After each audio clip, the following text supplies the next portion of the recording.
Okay, testing, 1 2 1 2.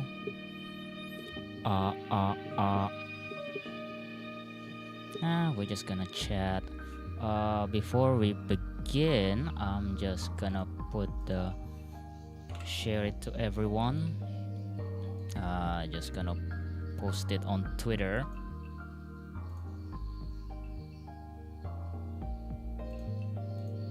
And we're just gonna chill. How is everyone doing?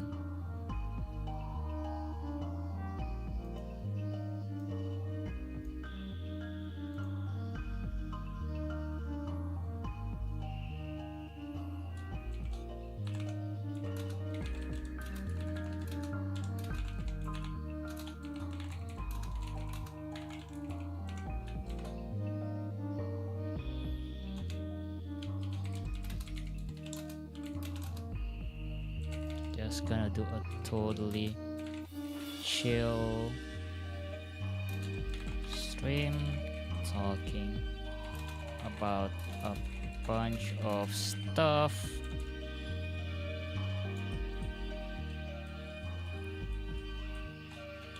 Showcasing my new Fireside Chat room on Vina.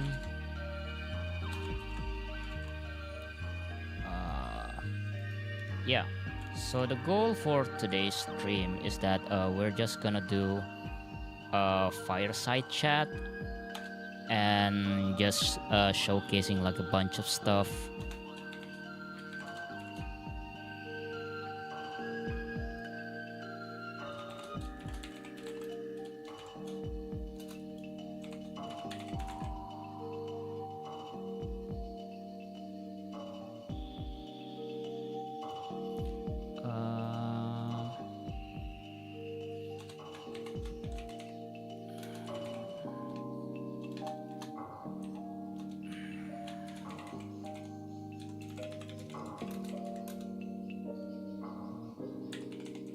Twitch and YouTube.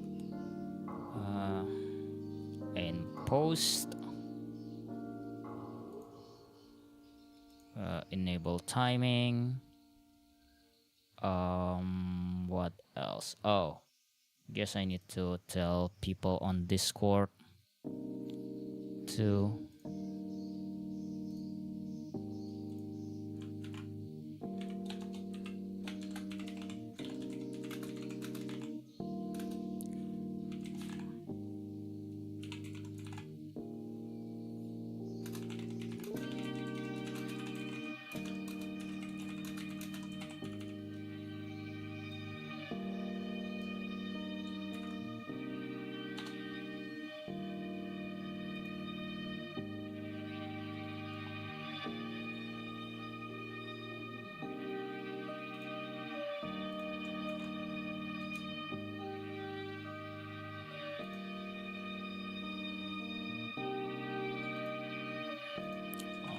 there.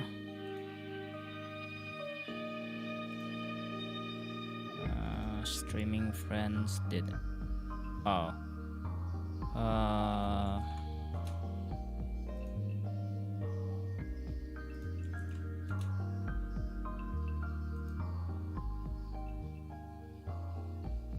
Yeah, I guess. Okay, so everyone. So it's already there. I guess. We can pretty much start now, but I'm just gonna take a sip of this. Because this is going to be a really long stream. Well, depends on. And we're gonna be live in 5 4 3 2 1. And we are live. Hello and welcome to the stream. My name is Nanaten and today we are doing something that's actually it's completely different this time.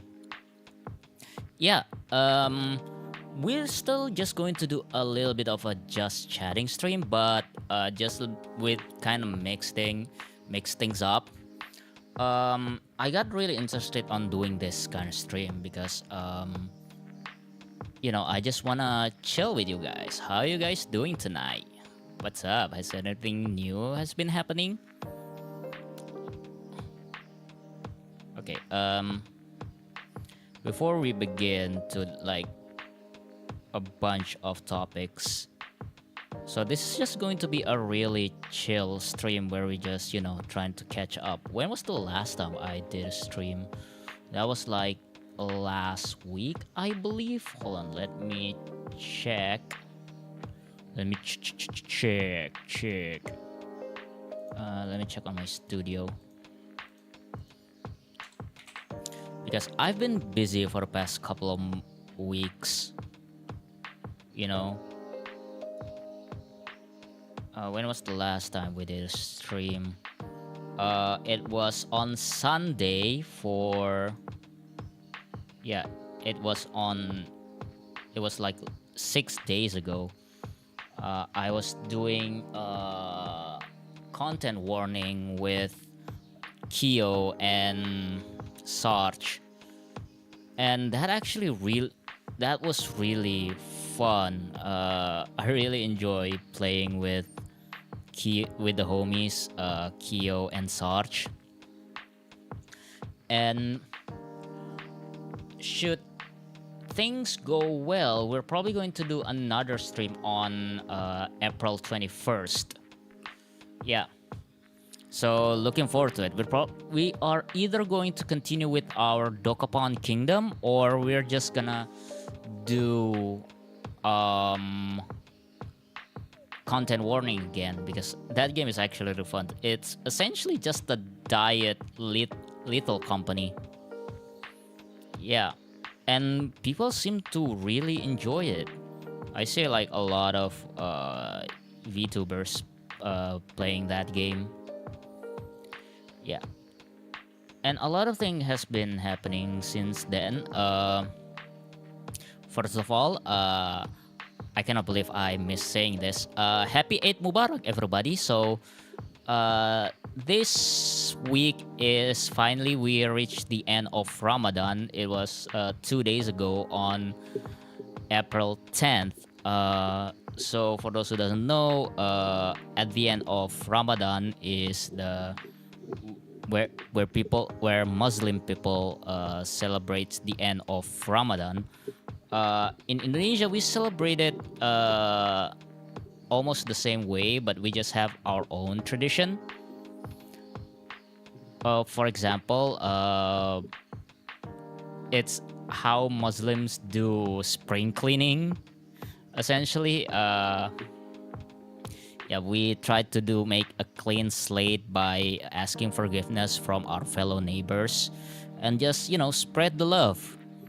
We have like bunch of other traditions too. For example, we have this thing that actually borrowed from other culture as well. Like, so in Chinese New Year, we have things called ang pao, where they basically give a red envelope to children and just gave the younger generations some pocket money. Well, in here we also have that. We call it end year bonus, where we just try to spread the joy by giving people cash. And boy, now that I am turning 30 this year, and it is my job to actually give it to the younger kids in my neighborhood. And wow, I spent a lot of money in this past couple months alone. I actually ended up eating away all of my bonuses.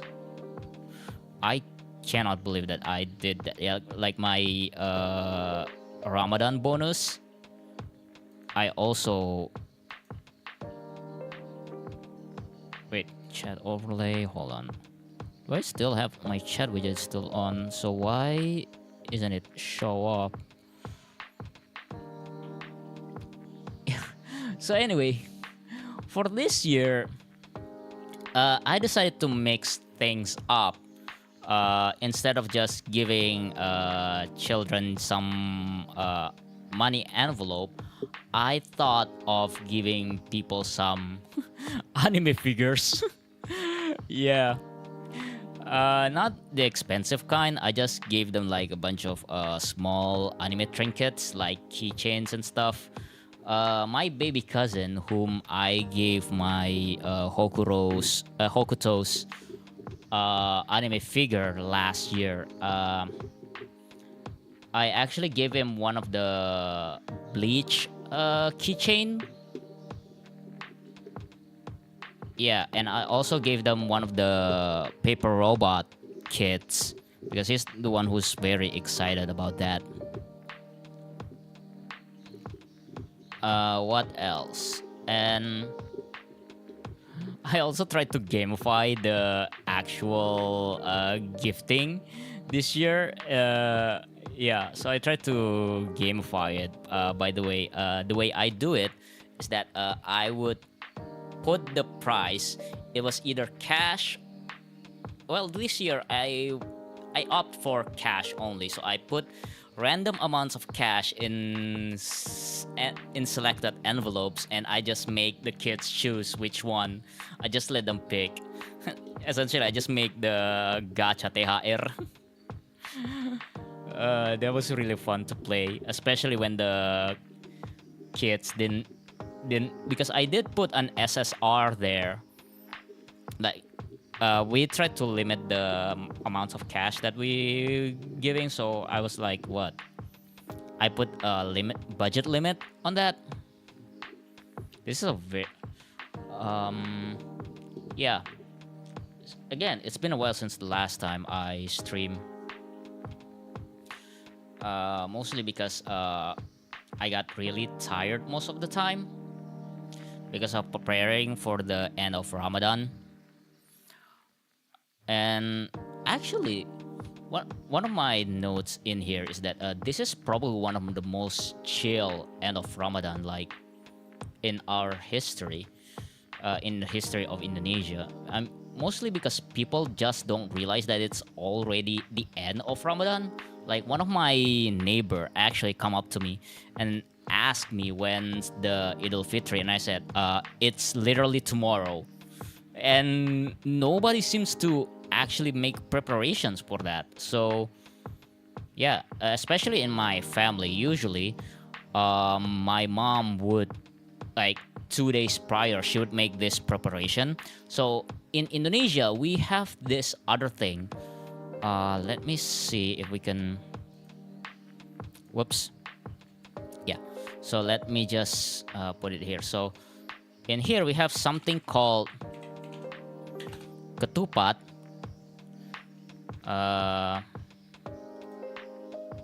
Yeah. This thing. Yeah. So ketupat. So we have this thing called ketupat, which is essentially Indonesian rice block. Hold on. My VTuber tracker is way too on the side. Yeah. So we have this thing called ketupat, and what it essentially is, it's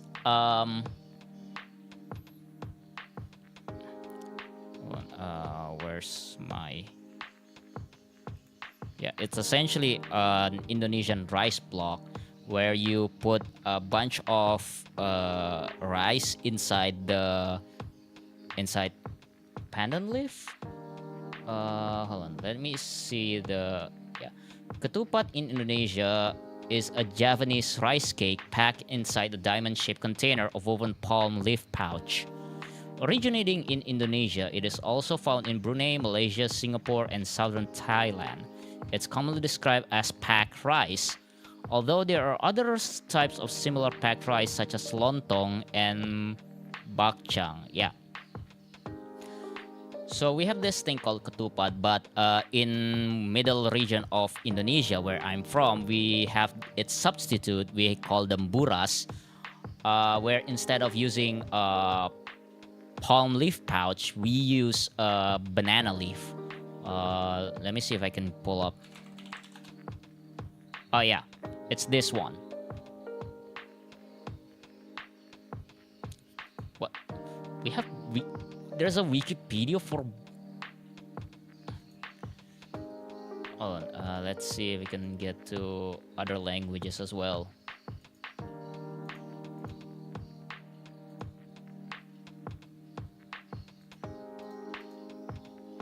Yeah.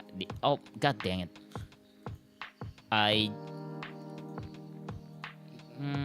Excuse me. Yeah. Oh, in English it's called purasa. Is an Indonesian rice dumpling cooked with coconut milk packed inside a banana leaf pouch. It is similar to lontong, but with a richer flavor acquired from the coconut milk. It is a delicacy of the Bugis and Makassar people of South Sulawesi. It is also a dish associated with the Bugis diaspora, notably the Malaysian states of Johor, Selangor, and Sabah and Sarawak, where there are large established communities. It is often consumed as a staple to replace steamed rice or ketupat, and a popular and continental rich dish of chicken braised with galangal, or essentially the chicken curry. Burasa is made by steaming the rice until half cooked, then cooking further in coconut milk mixed with daun salam, Indonesian bay leaf, and salt until all the coconut milk is absorbed into the rice. Then the half-cooked coconut milk rice is wrapped inside banana leaves in cylindrical or pillow shapes, secured with strings, most commonly from banana leaf fibers, or recently we just use plastic leaves, which is totally safe, I hope. Secured with strings, 2 cylinders of burasa are usually tied together as one. The rice packets are then steamed further until completely cooked. Yeah. So this is the picture, right? So this is the burasa. This is the one that's packed, and this is the one that's already open, and this is some sort of the spicy coconut powder, which is the... what's it called? The condiments. Yeah. We usually use that as toppings. But we can use other things as well. We usually had this chicken curry. We eat it alongside chicken curry or other things. And usually in my house, the day before the end of Ramadan, we would... my mom would cook like a buttload of them. Like, I mean a lot. Like she was expecting 50 guests to come over and demolish everything, except that we are a house of 5, currently 3. In my house currently we only have 3 people, so as expected we always had like a buttload of leftovers. Like, you can fill out 2-3 boxes of buras that my mom made like every Ramadan. However, this year we just like completely taking it slow because we were preparing for my brother's wedding next month. So my mom completely disregarded this burasa because currently she wanted to go out of town to distribute the invitations to a bunch of my relatives out of town. Yeah, I'm currently right now I'm by myself at home. Yeah, probably shouldn't have revealed that. Yeah, which is why I decided to do this stream. Yeah, it is a really slow end of Ramadan. And usually after that we would go and visit our neighbors, our close friends, and just hang out, catch up, and just spread the good vibes, essentially. Wait, am I still on? Hold on, I forgot to check on the audio. How is the audio, by the way? Yeah, this is also the season where people would come home. This is the essentially this is the Muslim equivalent of Chinese New Year, where people would literally take a break and then.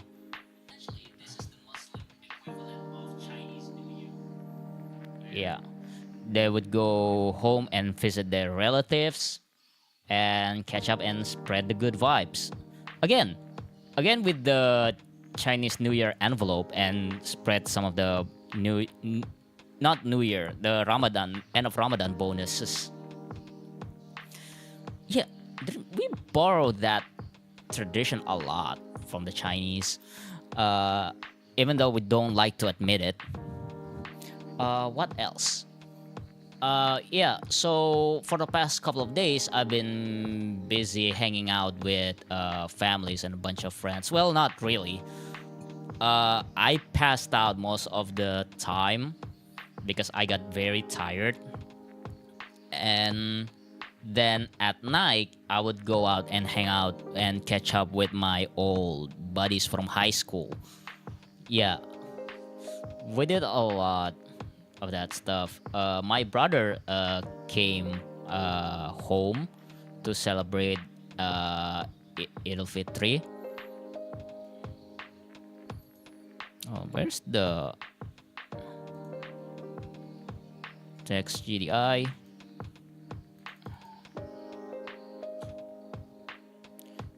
Just talk about a yeah.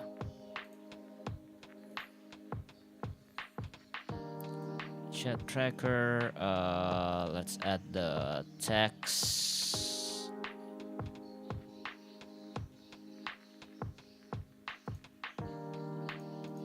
Add existing. Text GDI.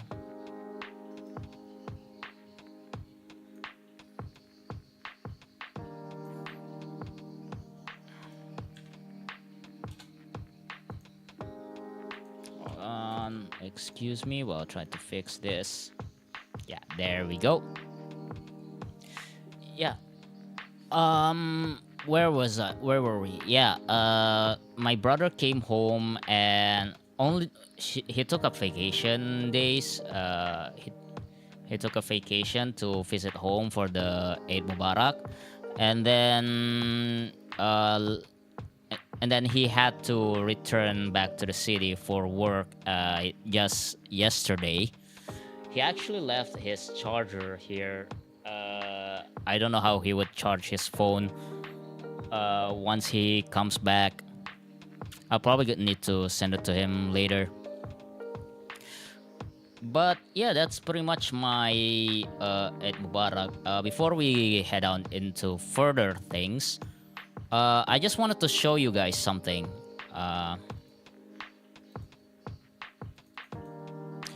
So yeah, if you guys haven't noticed, I have a new room. Yeah, I have a new background for this particular stream. I was working on this right before the stream for like how long did it took? I finished it at 9 and I started around like 5 p.m. So it probably took like 4.5 hours to make this entire room alone in Unity. So let me show it to you guys around. Let me change the camera angle. So yeah, so the theme of tonight's stream is a fireside chat.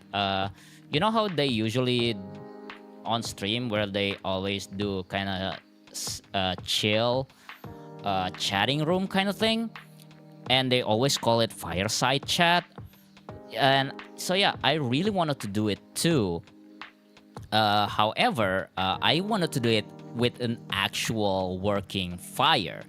So I went to Unity and actually just made an actual fireplace. As you can see, we get an actual working fire.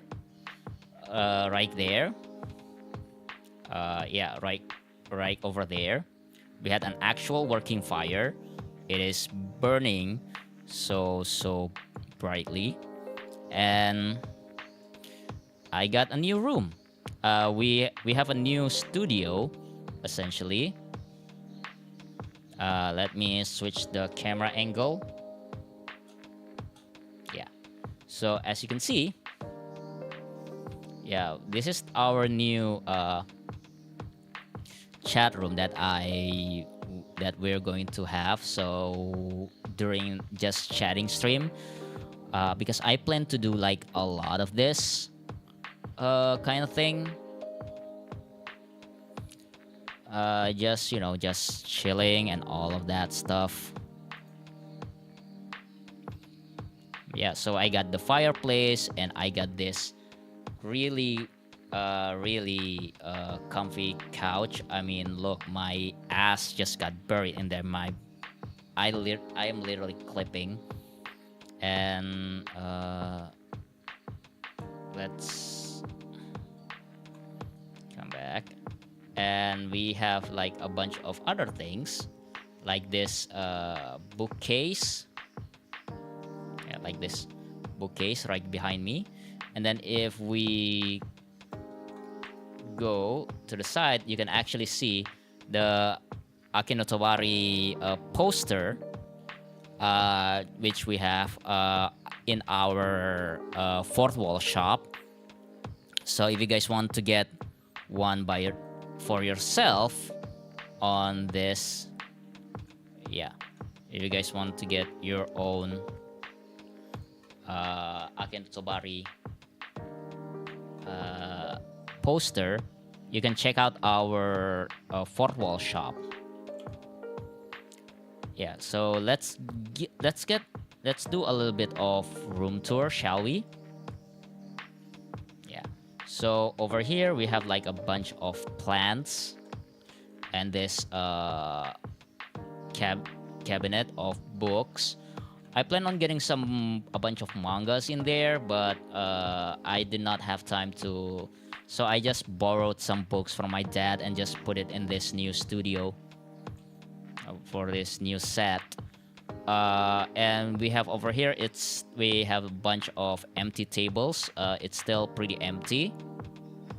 We're planning to decorate this room a little bit more further. If you guys have any suggestion on what I should put, maybe you guys can add it to just go to my Discord and just put it right there. Maybe we would put some Easter eggs from our from our bunch of streams, right? And over here, yeah, and if we go over here, I still haven't set the camera to go around the room yet. I did manage to get this it on this angle along with the transition for 5 seconds.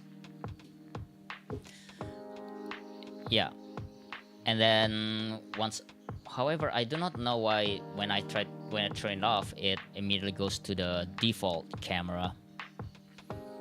Yeah, so we got this other sofa. We might going to do like when we're doing a collab, maybe we could add the other person sitting on the other side. And we got this pillow over here, which is a really good rest. Give me like a lot of rest on my waist. Yeah, and let's take a look at this table, right? We got this book, a bowl, and then this vase. Yeah, it took me like, again, it took me like 6 hours and like full 5 hours to do this.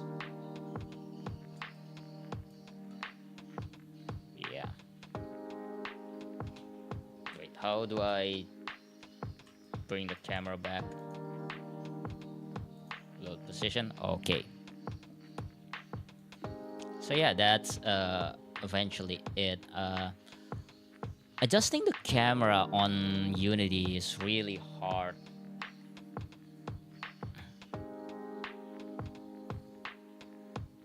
But oh, I forgot to show it to you guys. This no, how?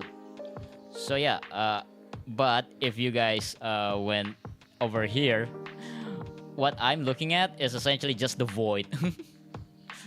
Or my other, or your, or the actual room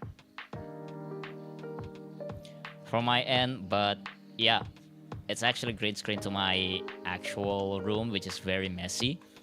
But if we put it here, and I also don't have any ceiling.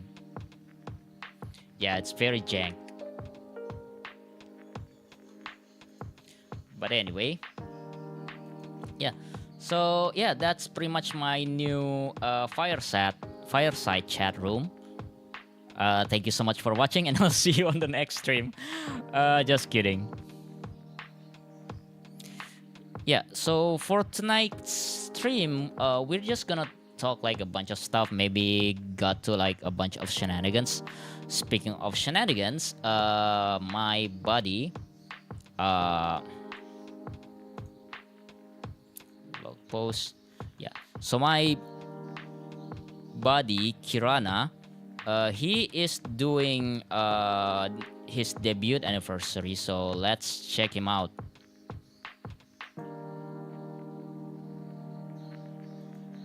Oops. Yeah, he's currently playing. I do it this week. Normally, it's reserved for my 7 a.m. time slot. But oh, you're just done? For this once, are you done? I'm making an exception because today is my 1 year stream in debut anniversary. Thank you. Congrats on the anniversary. Thank you. Oh, I'm done? No, I'm not done yet. Oh, okay. Maybe I'm gonna check it out afterwards. If you guys wanted to watch him, he's actually celebrating his 1 year anniversary, so you can check him out. I'll probably just gonna give him a shout out. How do I give a shout out?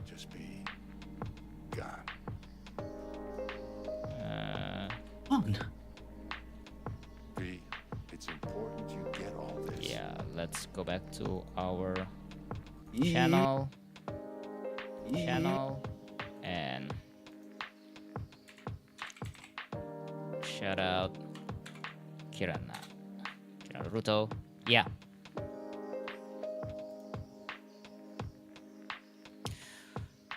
So anyway, what else we talk about? Yeah, so we've done the room tour, and let's jump right into it. The thing that I wanted to talk about, because we got like a bunch of stuff.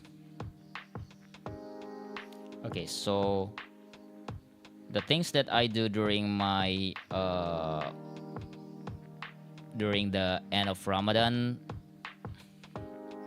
Okay, so first up, we're gonna talk about the merch. Yeah, let's talk about merch first. Yeah, so as you know, my fourth wall shop is up, nathanshop.fourthwall.com. Yeah, where you can get like a bunch of cool stuff to celebrate Akino Tobari's upcoming 300 chapters. We got like a bunch of t-shirts, some posters, some mugs, and a hoodie. And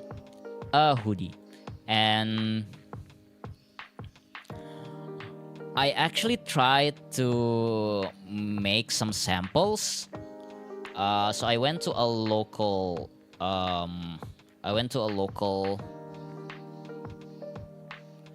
t-shirt company where they print out a bunch of T-shirts.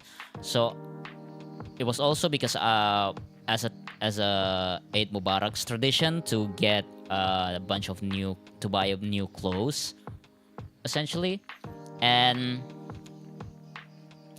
I wanted to, so I make an order for 2 of the T-shirt, the one for the Tobari and one for Reme. And it was supposed to be done right before the day before Eid al-Fitri. Unfortunately, there was some errors with the printing, so they had to redo the whole thing. So but it was the end of Ramadan, so everyone in that T-shirt company is taking a vacation. So the sample won't arrive until much later. Probably on Monday. It was either on Monday or on Thursday. Probably sometimes next week. Depends on. I'm probably going to ask them tomorrow. I'm probably going to go there to see if they're actually open. Yeah, because I really want to do a photo shoot because the current website, the current four-wall shop looks very, very empty right now. So I'm probably going to do like a photo shoot, a real life photo shoot with me as a model or something. Or maybe I should just make the t-shirt on Vroid and just, put some bunch of screenshot in there. Yeah. So that's the first thing that I want to talk about. The second thing that I want to talk about is... Oh. Yeah, I spent a lot of things. Yeah,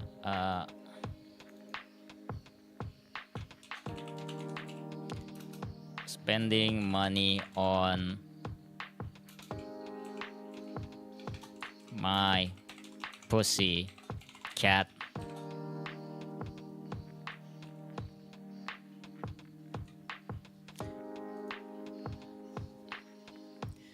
Yeah. So anyway, yeah, because I spent like my entire saving in the past 2 weeks alone in preparation for this Eid Mubarak. Like I spend let's make the calculation. I spent 160. Oh no. I spent 160,000 on the t-shirt that didn't arrive. And I spent like 50, let's say 100 on giving the kids some money. And what else? I also spent... And finally, I spent like 75 times 3, like 200 and let's say 250 on my cats this month, because we found like a lot of ticks inside my cat. So I have... Okay, so for context, I have 3 cats, and all of them were plagued by ticks. They have like a bunch of fleas crawling inside their furs. So yeah, so I had to take them to the vet just last week to get them to get them groomed and de-tick. What I didn't know is that the price for grooming and de-ticking were two completely separate fees in there. And grooming your cats could be like hella expensive. Yeah, because usually I was in charge in grooming the cats because my parents don't want to.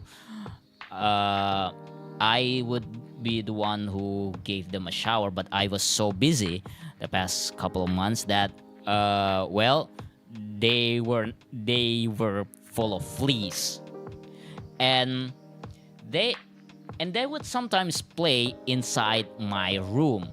So those fleas would jump on my bed. So while I was asleep, I was essentially covered in fleas, and I couldn't sleep which is another reason why I couldn't sleep for the past couple of weeks, because there are just a bunch of fleas, bed bugs on my bed. I mean, my body is covered in bug bites, like in my arm, like in here, inside my shirt, like inside my pants even. Like, I'm still scratching right now because it's just so itchy. So I had to take all of my cats and get them de-tick, and it was super expensive. Like, I could have bought a new set of controller just on the bills alone. And it didn't even got rid of all of the ticks. There's still like a bunch of eggs in there, and some of them are hiding really well. So after I took them home, I would still have to comb each one of them. And the annoying thing is, God, remembering it just stresses me out. Every time I caught them in my comb, they would sometimes just jump right back in, and I would just lost them. And it was the most frustrating thing. I probably need to do another, took them for another appointment to get them de-ticked again, and that could take another, but this time I'll probably would just groom them at home. I guess, yeah, during the weekends. What else? Yeah. So anyway, which lives on the segue of the. Yeah. So my current room is filled with bed bugs, which is very unfortunate because my floor is wooden floor, so they would sometimes hide in there. So just on the virtue of sitting here in front of my computer, I could get attacked by a bunch of fleas just eating away on my foot. And yeah, it is very itchy when they got to me. It is really frustrating. What else? Yeah, and it got so annoying. I started yelling at people, especially to my dad, because we are still working on the invitation, and just a couple of days ago I was straight up upset because it's really itchy, and my dad won't stop pestering me about the invitation on what kind of people that they would like to invite. It was so frustrating. I couldn't even. Yeah, when I yelled and my brother was also in the room, it was a whole kind of mess. But so yeah, so I start putting like a bunch of fly traps all across my room. Yeah, and in just a few seconds after setting them up, it actually catches like a shitload of those pesky flying fleas. So yeah, they're pretty much so their colony sizes is pretty much lowered by now. However, there are some crossfires involved. Sometimes when my cat comes in, they would accidentally step on it, and it would caught on their furs. Yeah, so rip. Second thing, not only my cats but also my brother, who would accidentally step on it, and also yeah, basically everyone who comes inside my room would just get step on it, and it got. Anyway, the flea problem has gotten so bad. It got to me. It got to my brother, my aunt who is currently staying here and for visit. It got to her too. Yeah, it is so bad. I actually right before the end of Ramadan, I actually ordered a bunch of tick sprays to spray on my bed. Unfortunately, it got, because of the Ramadan, it will probably arrive next week, which is again, it is really frustrating, you guys. Yeah. And what else? And I probably need to I really need to buy feed for my cat tomorrow. Oh my god. Why did my mom decide to keep a bunch of cats? Oh, speaking of cats, I am starting to train my little kitten. So a couple of months back, one of my oldest female cat gave birth to a bunch of kittens, triplets actually. One of them I gave away to my fellow coworker. One of them went missing. One of them ran away, and one of them actually is here. His name is Choki. He's an orange cat, probably a tabby, either some Angora. I don't know what do we call it. I don't know what race. It was a mix between. He was born from a stray and got. But I love him regardless. He's a really active boy, little cat boy. And I'm currently trying to train him to make him jump on my shoulders. For now, he actually responds every time I call him.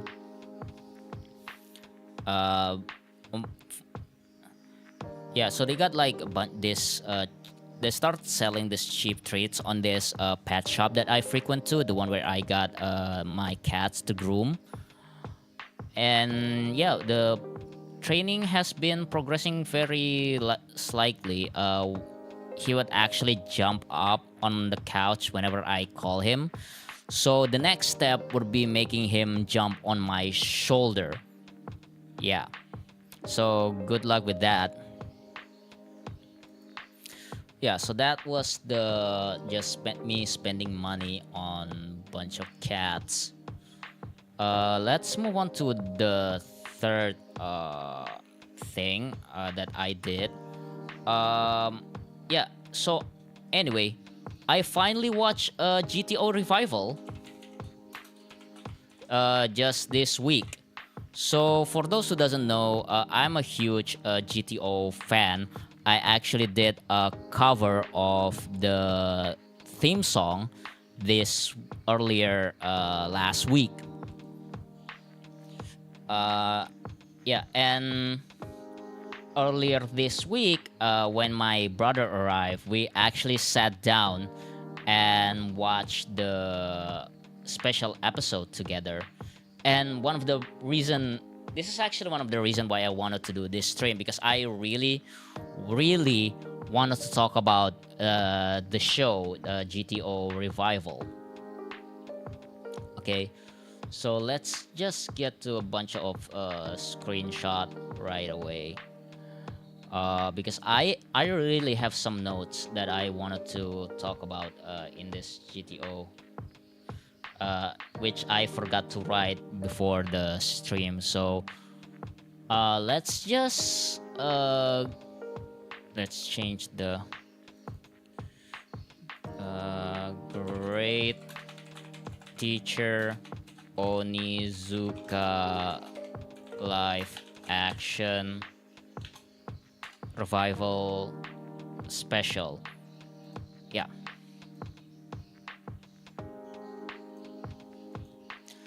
So a little bit of background. Back in hold on. Great teacher Onizuka. Okay, let's go to the wiki first so I don't get this wrong. For information. Okay. So Great Teacher Onizuka first came out in 1997, right? The first GTO manga. And then 1 year later, in 1998, because of the manga's popularity, they decided to make a live action version of the show. So yeah, and then a couple of years later, in 1999, that's when the anime came out. So for context, the live action is the first GTO adaptation, right? It starred sequel and spin-off, Paradise Lost, live action. Okay, a 12-episode television drama adaptation was broadcast on Fuji TV from July 7 to September 22nd, 1998. The series starred Takashi Sorimachi as Onizuka and had an average audience share of the final episode recording of... The final episode was 8th most watched broadcast in the Kanto region during 1998. Several changes were made for the live-action adaptation. Because it was made like 1 year after the manga. There wasn't enough materials for that. So they had to make... Okay, so the manga ran from 1997 to 2002. So it was really early into the manga that they received live action adaptation. So a bunch of changes were made. For example, in the manga, the first teaching job that Onizuka did was at a different school. And then for the main show, it takes place in a different private school. In the live action version, it was just one school. So all of the characters from both schools, they got merged together. Right? The Fuyutsuki is an eager teacher to support Onizuka in the manga. The character Fuyutsuki becomes the Onizuka's main love interest. And I really wanted to do a live watch episode of the first episode of the live action because it is completely different. Oh, and they also skipped the teacher training arc from the manga and just straight to the actual teaching gig, right? Because in the anime, I believe it ran for like 2 episodes in the anime, but and the conflict for the actual female antagonist, the reason the motive behind the female antagonist got changed. What else? Oh, there's this one scene that I really love from the 1998 live action. I believe it was episode 3, episode 4, where Onizuka wants to convince Kikuchi. What's the name of the character? The hacker guy, the genius guy, right? So there's this genius student who doesn't want to come to school because he thinks everyone there is stupid. So the way Onizuka tries to convince him is that he goes to the student's house. He goes outside of his house, and then he starts making this grand speech outside in the rain. And he was saying some profound stuff like, yo, you should come back to school, and just making all this sappy speech like it was made by some CW writers or something. And then the student, he doesn't buy it. He looks at and he was like, okay, cap, that's cap. And then Onizuka was like, all right, that's it, cut the rain. And then we cut to the student on top of the roof with a hose. And the student was like, oh, come on, we almost had him. It was like one of my favorite scenes in the entire series. Yeah. So anyway, that was the first animation. That was the first adaptation of Onizuka.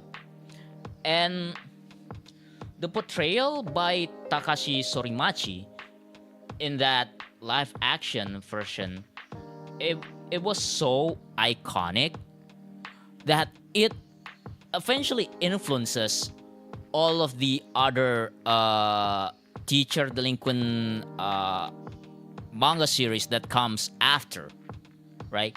For example, like Goku-sen live action, it influences Goku-sen. It definitely influenced a Hammer session, like from the attire of the main character. What else? Kamen Teacher, which is made by the same author, I believe. Yeah. Anyway, Takashi Sorimachi's portrayal was so iconic. Even though he doesn't look like the part, like, let me show it to you guys.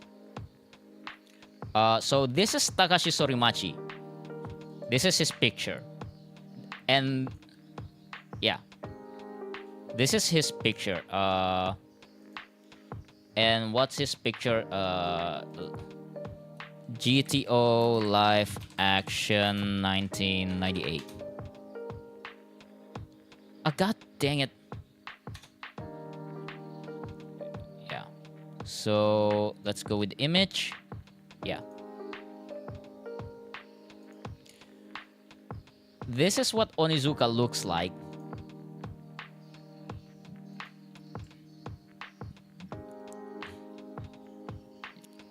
So this is what Onizuka looks like in the live action. And this is what Onizuka looked like in the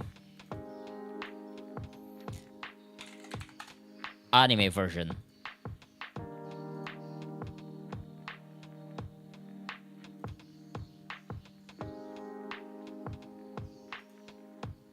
Yeah. So this is, and let's compare it. He does not look like anything like the part, right? And this is the cast picture. This is the picture of the cast. I mean, dude. Yeah. So this is the picture of the actual cast from the show. Yeah. They did not look alike. But Takashi Sorimachi carries the whole charisma. Like he got the personality locked down. In the fact that no other subsequent actors who portray Onizuka in the more modern live action could match his charisma. Like, I watched the 2012 version of GTO. 2012. Yeah. Even though he actually looks the part, right? Even though he actually looks the part, right?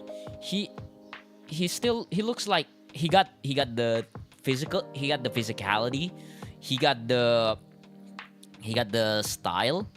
He still, in my opinion, does not match Takashi Sorimachi. Yeah, even though they come from the same background, I think they both even sang the actual theme song for their respective adaptation. But for me, he's the GOAT. He's actually the GTO. He is the GOAT. He's just so charismatic. And who said that you need to look like the part when you're doing a manga adaptation? This is the proof. This is the actual proof. What? Yeah. Even so, that in 2024, they decided to make a revival special starring him, with him returning after 26 years. Yeah, after 26 years, he got brought back to portray Onizuka in the revival show. Okay, GTO live action 2024. Yeah. So what we got is this show GTO revival. And I do have some gripes about this. Right. So let's talk about this GTO revival, shall we? Okay. So I believe this got announced like early. When did they did the announcement? Let's check out the Anime News Network. GTO.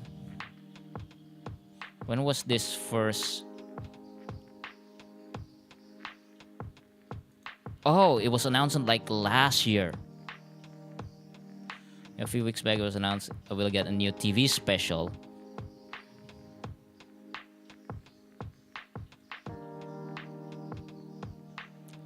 Oh, this is when he was the author.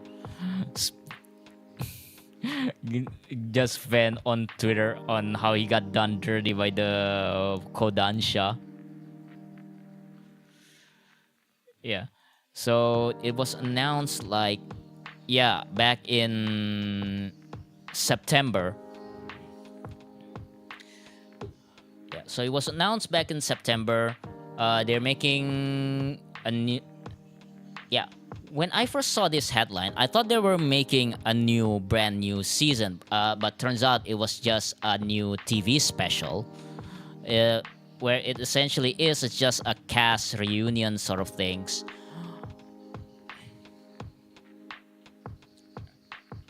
Yeah. So Fuji TV announced Friday the 1998 live-action series adaptation of GTO manga will spawn a new television special called GTO Revival that will air in spring 2024. Takashi Sorimachi returns to the role of protagonist Eikichi Onizuka. Yeah. So when I heard this, I was screaming in joy. Right? I was really excited because Takashi Sorimachi is my first this adaptation is like my first touch with Japanese drama in general. I watched it when I was 7, when I was 8 back in 2002, back in early 2000s. It was aired in the local TV with Indonesian dub, and it his portrayal was so charismatic that it actually influenced me to take up English education as a major. Like it actually convinced me to take education as a career path. Like, if I don't watch GTO 1998 live action, I probably wouldn't be here. I probably wouldn't have become who I am right now without this. That's how influential, that's how high I regarded this version of Great Teacher Onizuka. Because I just watched this drama and then just read the manga. I kind of skipped the anime, yeah. So I don't even know they what's the name of the theme song of Daybreak's Bell? I don't even know the song of that. If you ask me what the main theme of Great Teacher Onizuka, I will immediately tell you it's Poison. Yeah, that's just how influential the show is to me. And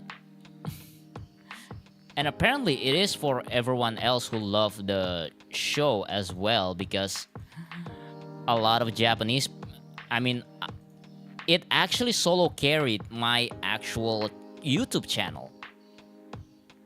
Right?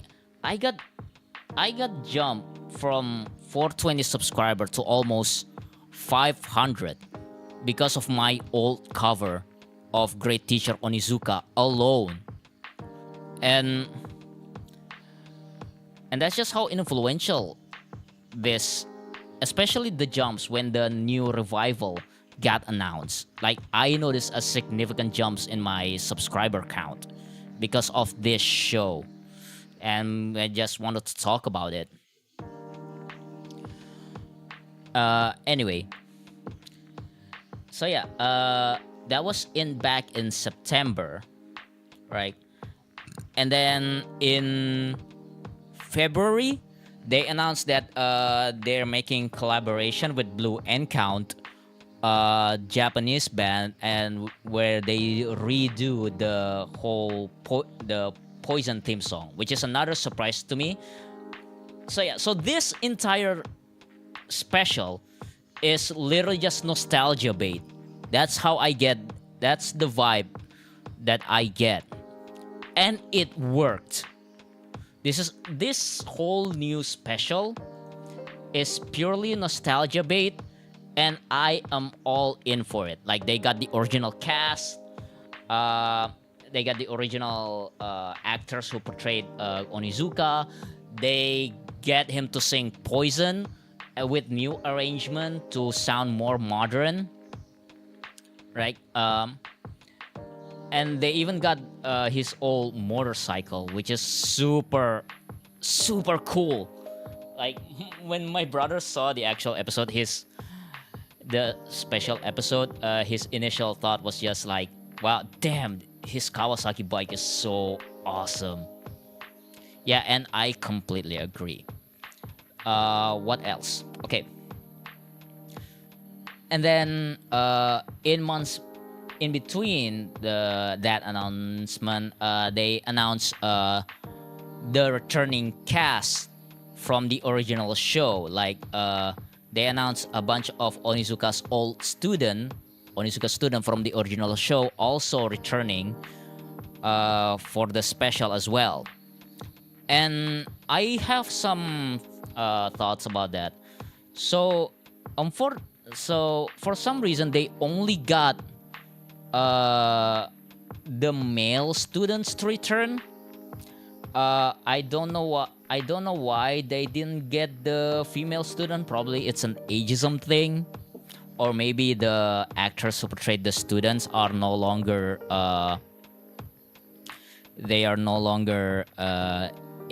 active in the industry. Let me see, because I believe in the events leading up to it, I actually saw there's like a bunch of let's see, GTO revival cast.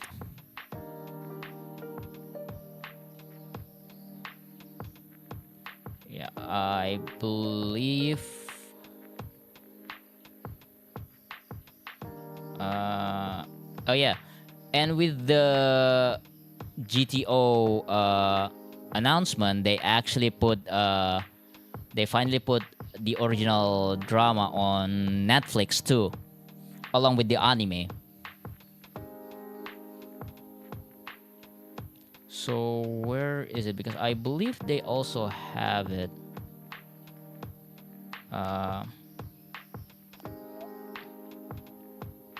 Oh, I still haven't watched the Shonan Jonai Gumi.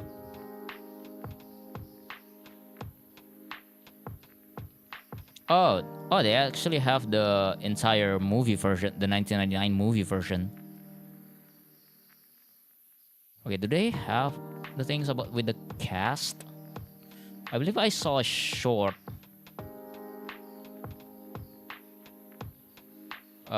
detailing on what the student looks like now.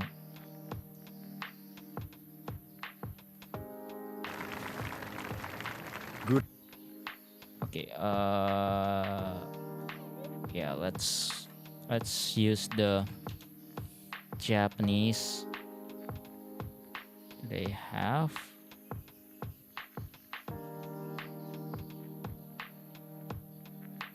Oh, there it is.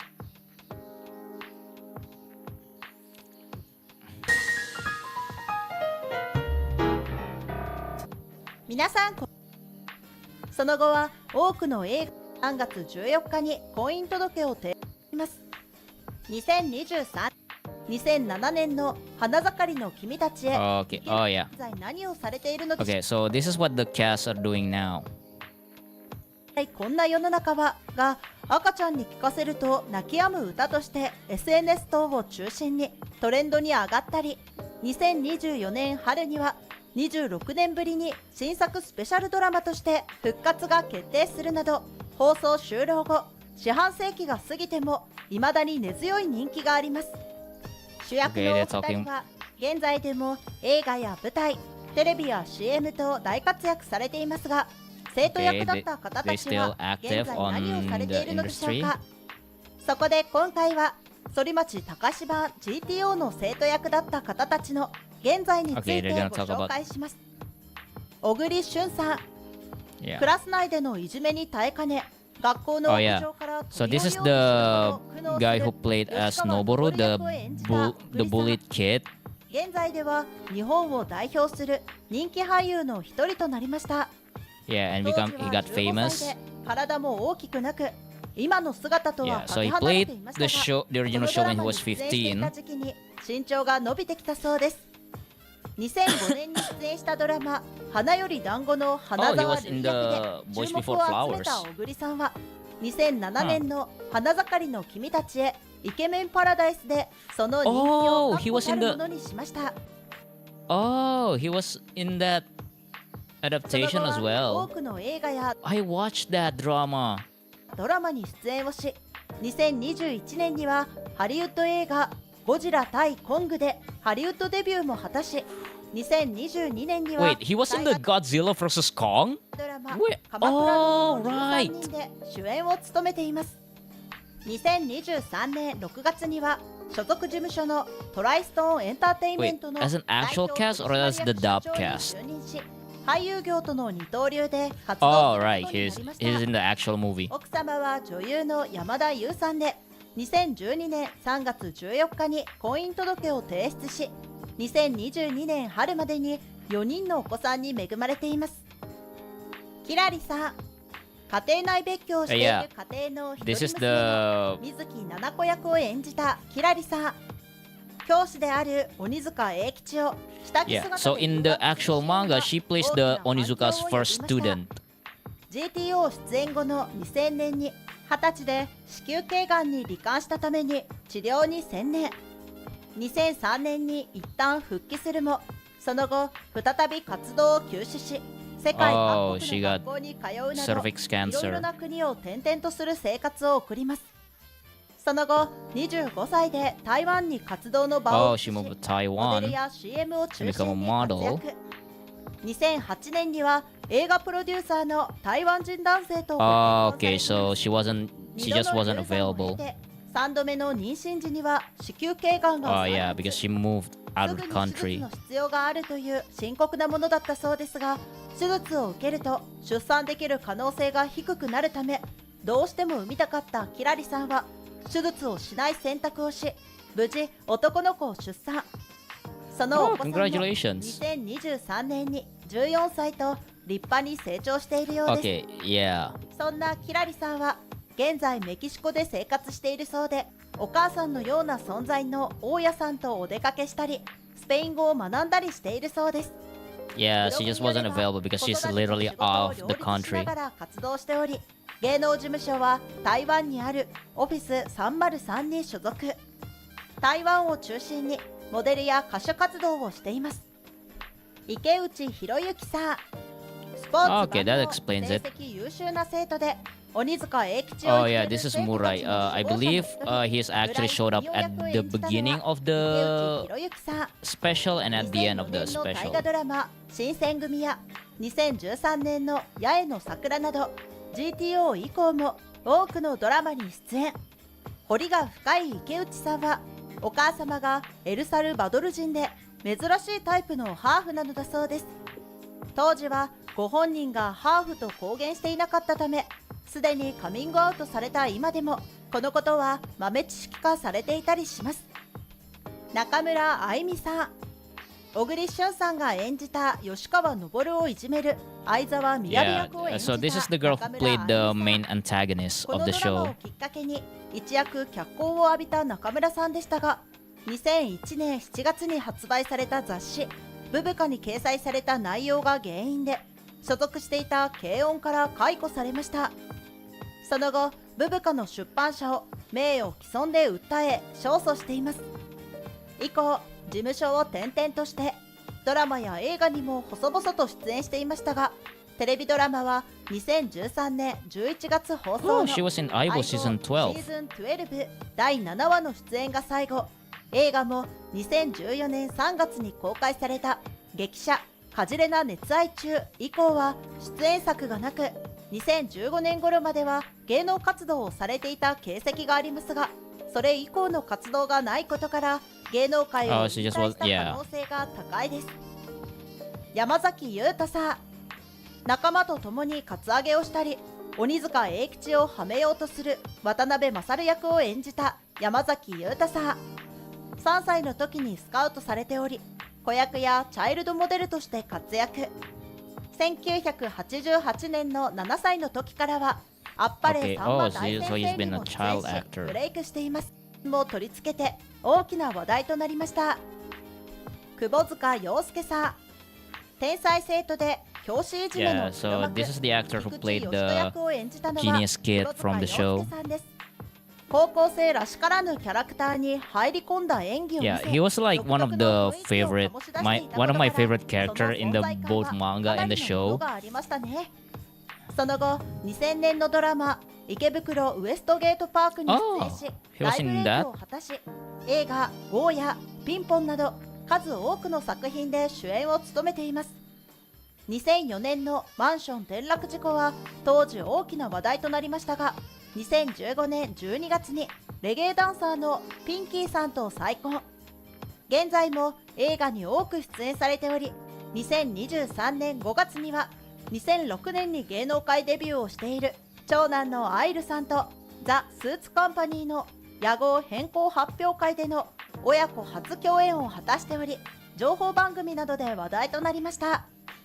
黒田美希さん、何をやらせてもトロイ女子高生のトロコこと野村智子役を演じた黒田美希さん。 GTO 以降もドラマや CM に出演され、 Oh, this is the girl who 特に played the 有名企業 idol の girl in CM the に show. 引っ張りだこで、資生堂やセブンイレブン、 Yep. マクドナルドやパナソニックなど誰もが知る企業 Okay, の so she's been CM に doing a 出演 bunch し of ていました。 modeling. その後は2002年に引退。フファンサイトもあったようですが、引退と同時に閉鎖されています。引退理由も健康上の問題 so she なのか、 retired. 学業などの別の理由なのかも明かさ that れていま makes せんが、 sense. 引退したのが23歳頃ということで、もしかすると芸能活動は大学卒業までと決めてい Yeah, た she 可能性もあ retired. ります。 Like, wow, 黒田 that's さんの very 芸 early. 能活動は1998年から2002年までの約4年間で、 SNS もされていないことから完全に一般人として生活をされていると考えられます。徳山秀則さん、仲間と共にカツアゲをしたり悪いことをして鬼塚をはめようとするも失敗する依田健二役を演じた徳山秀則さん。 GTO 出演以降は仮面ライダーカブトやエンジン戦隊ゴーオンジャーなど特撮ものに多く出演されています。 He was 近 in 年は Kabuto. あまりテレビで見ることがなく、引退説も流れていましたが、現在は舞台やミュージカルを中心に活動しているようです。 He's been 引 doing 退説 musical. 浮上はおそらく所属事務所の退社が理由のようで、2016年に個人事務所を立ち上げていますが、その事務所も2019年に離席してアバンセに移籍し、2022年3月には HIJ カンパニーへ移籍しています。白川みなみさん、一時は退学の危機に直面するも鬼塚英吉に助けられて学校に通えるようになる生徒、大島千佳子役を演じた白川みなみさん。ちなみに GTO がデビュー初作品だったそうです。芸能事務所イノセントに所属していましたが、2003年11月以降はフリーとなり、その後もビスタ、アイルと転籍し、小劇場での主役級女優、 CM モデルなどとして活動していました。2009年5月に入籍をされ、翌年11月13日に男の子が生まれたことを白川さんの自身のブログで発表。以降は子育てに専念しているためか、あまり目立った活動はしていません。林智香さん、大島千佳子同様鬼塚に助けられた月島エリカ役を演じた林智香さん。 GTO Yeah, so a lot of the 出演以降も female 世にも奇妙な物語 students や for ストロベリーオンザショートケ GTO, ーキなど女優 yeah, として活動 they しており、 just retired. 2005年頃まで芸能活動を続けていたようですが、現在は一般人として生活している可能性が高いです。いかがでしたか？現在でも Yeah, they just 根強い人 retired. 気にある So that explains like the returning students 26 cast. 年ぶりとなるスペシャルドラマ GTO リバイバルも楽しみです。もしかすると生徒として出演していた方の特別出演のような Okay, 熱 so い that's one of my 見解も期待でき gripes ますね。 got explained. 最後までご They 覧いた also だ had き to あり like がとうございました。 shoved in. Okay.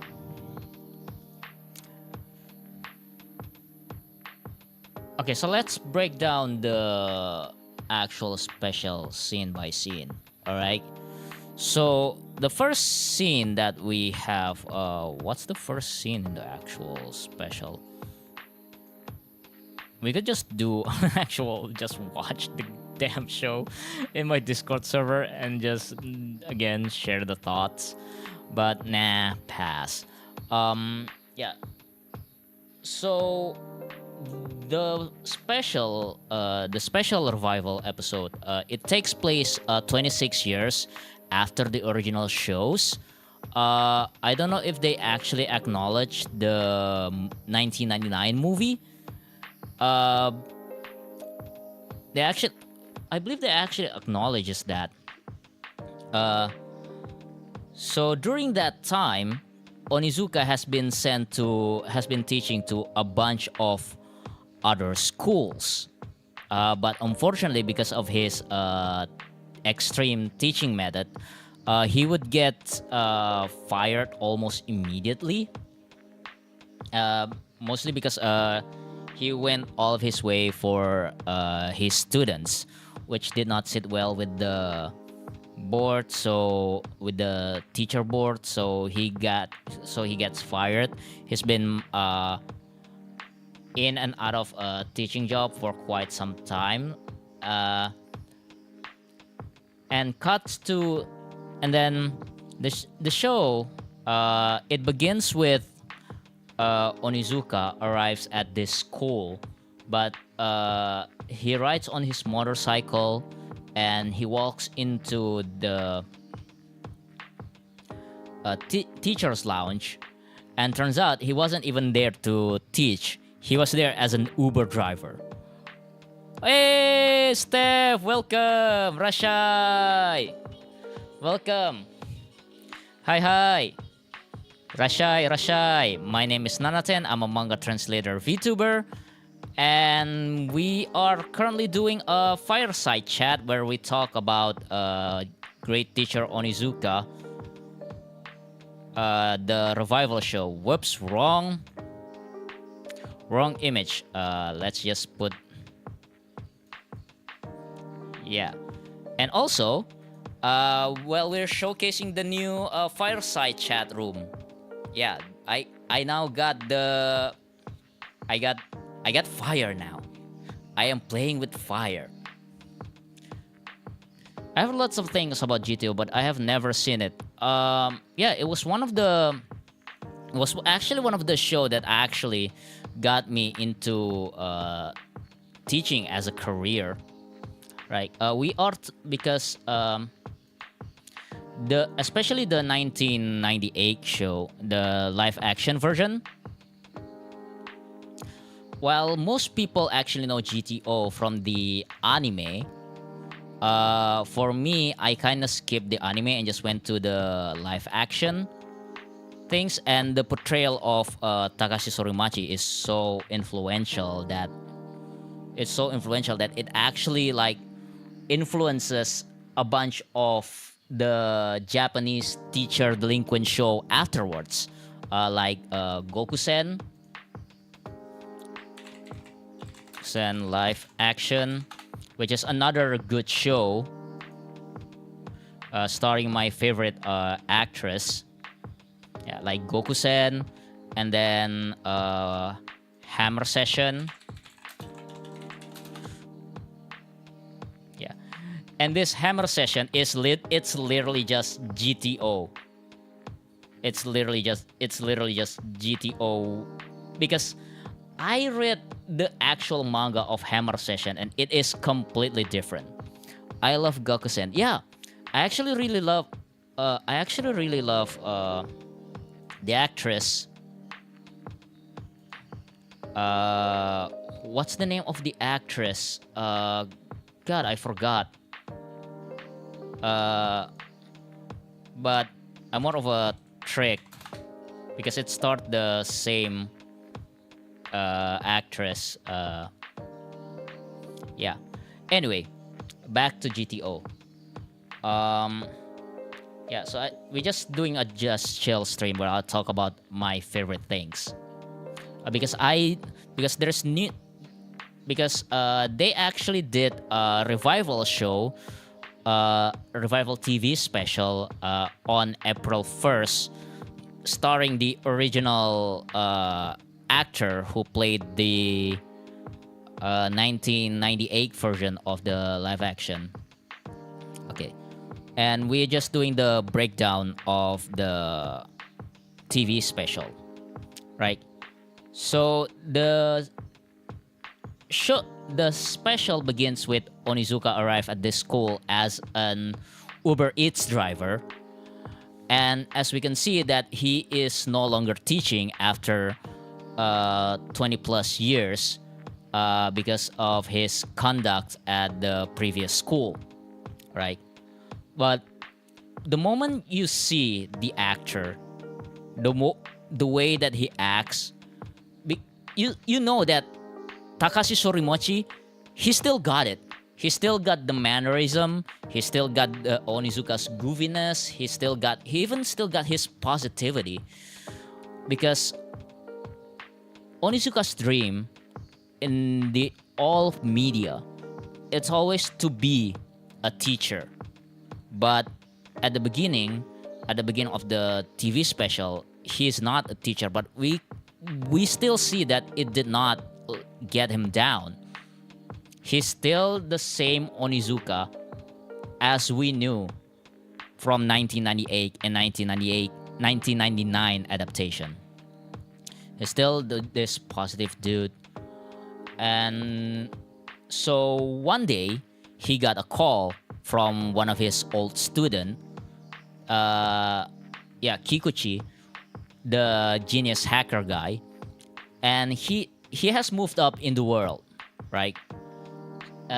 So he asked Onizuka to investigate that school, the one where he delivered the Uber Eats to, because it got caught in a scandal, and one of his other old student actually teaches there, but he got flamed online because of his because he tried to implement Onizuka's tactic as well. He tried to implement Onizuka's tactics, but it sits wrong but someone recorded him, and he got flamed online. And after a bunch of scandals, that old student of Onizuka, he got attacked and was hospitalized. So Kikuchi asked Onizuka to basically come back teaching and investigate that school. But he's not alone. He was aided with his other students as well.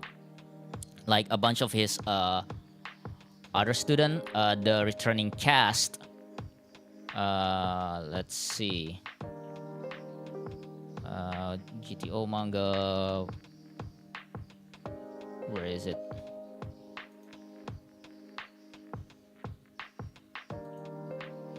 Yeah, anyway. So that justifies the presence of the returning cast, right? So yeah, that explains the returning cast, and which also serves as a hub for the Onizuka's activity. Think of it like the bar from Gokusen's season 2 and 3, right? Where the what's the name of the teacher, the actual main character? I forgot. Yeah, it probably will come later.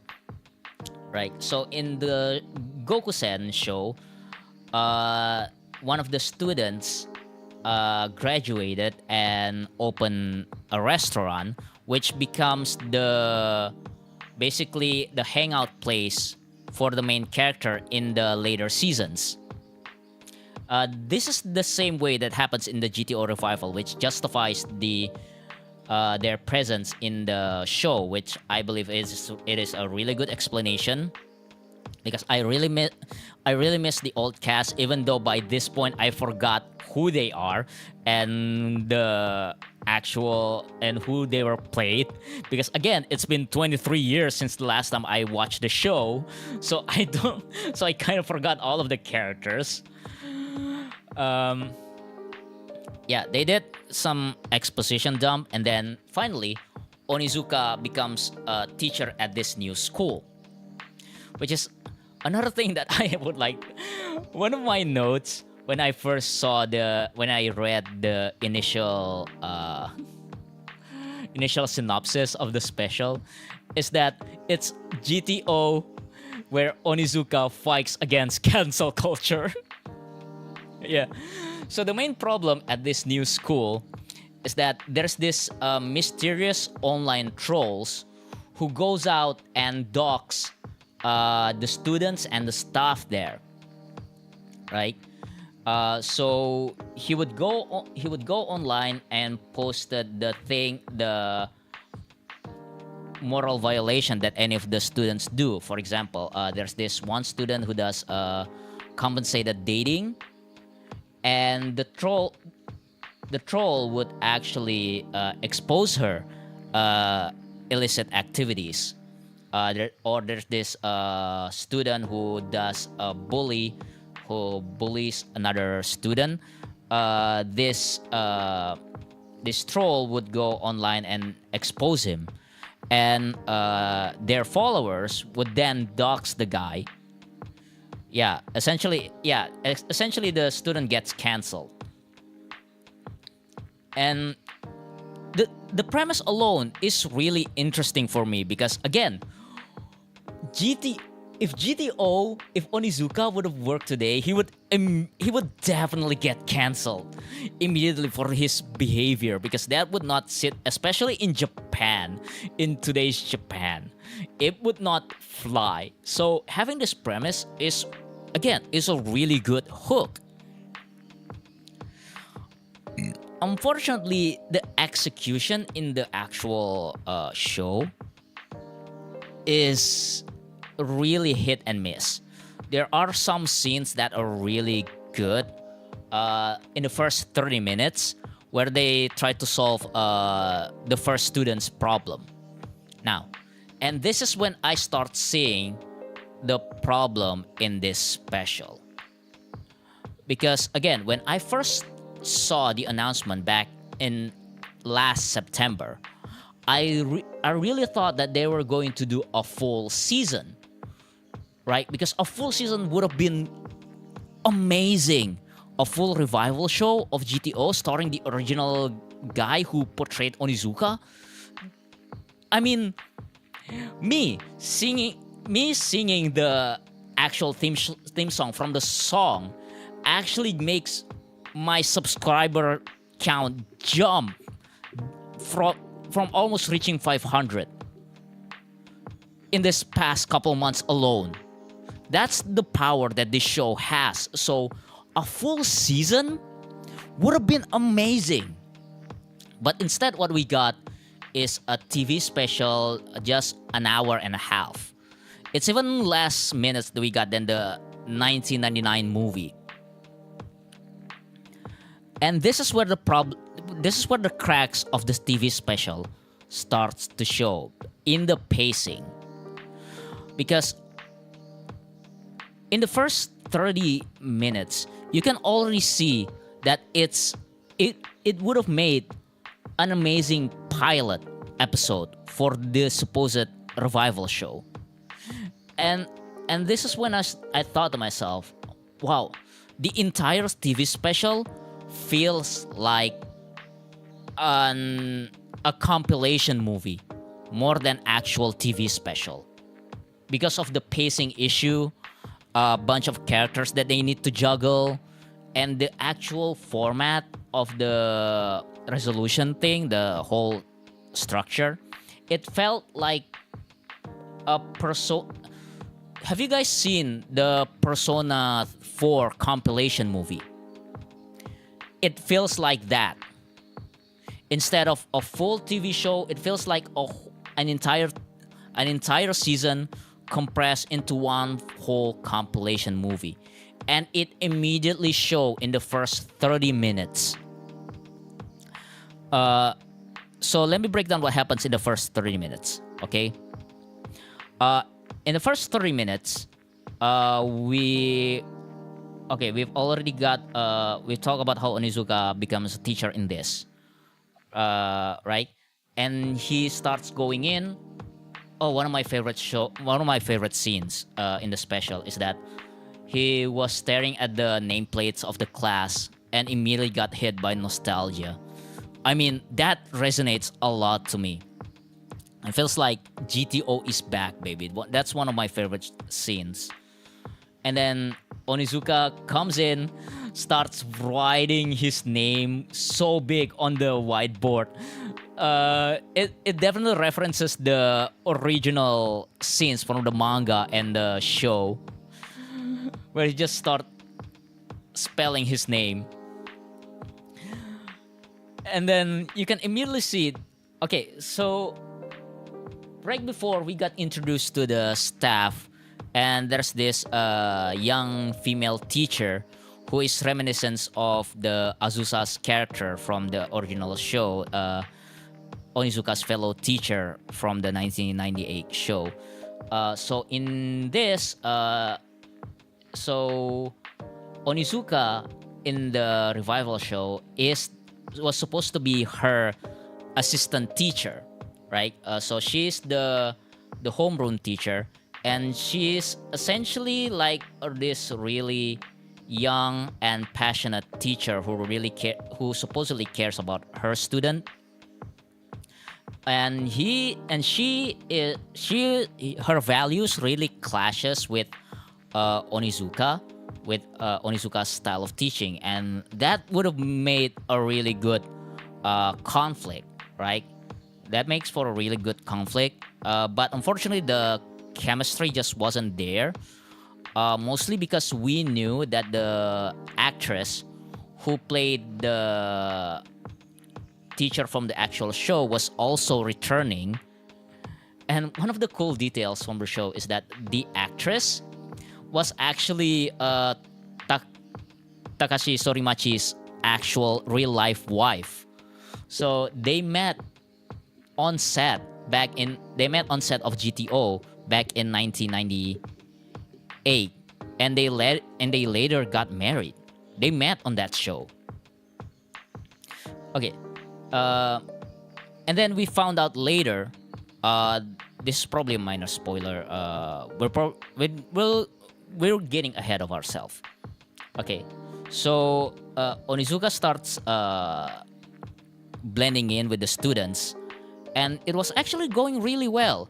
The student actually taught Onizuka how to do a TikTok dance, and the female student asked Onizuka to join a TikTok dance.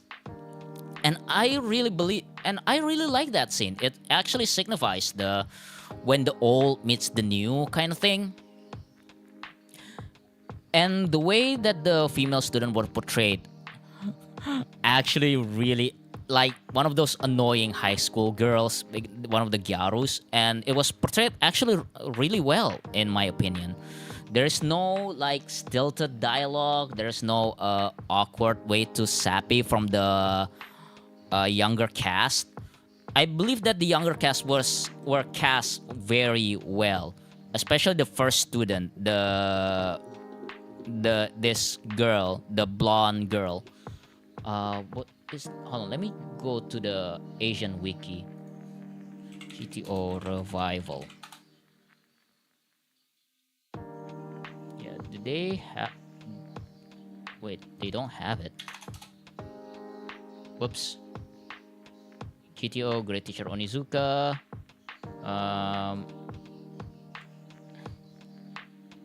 A drama series. Oh, they don't have it on. They don't have it on Asian Wiki.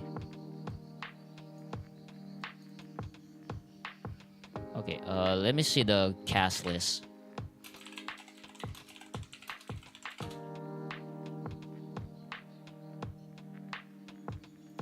Yeah, full cast and crew.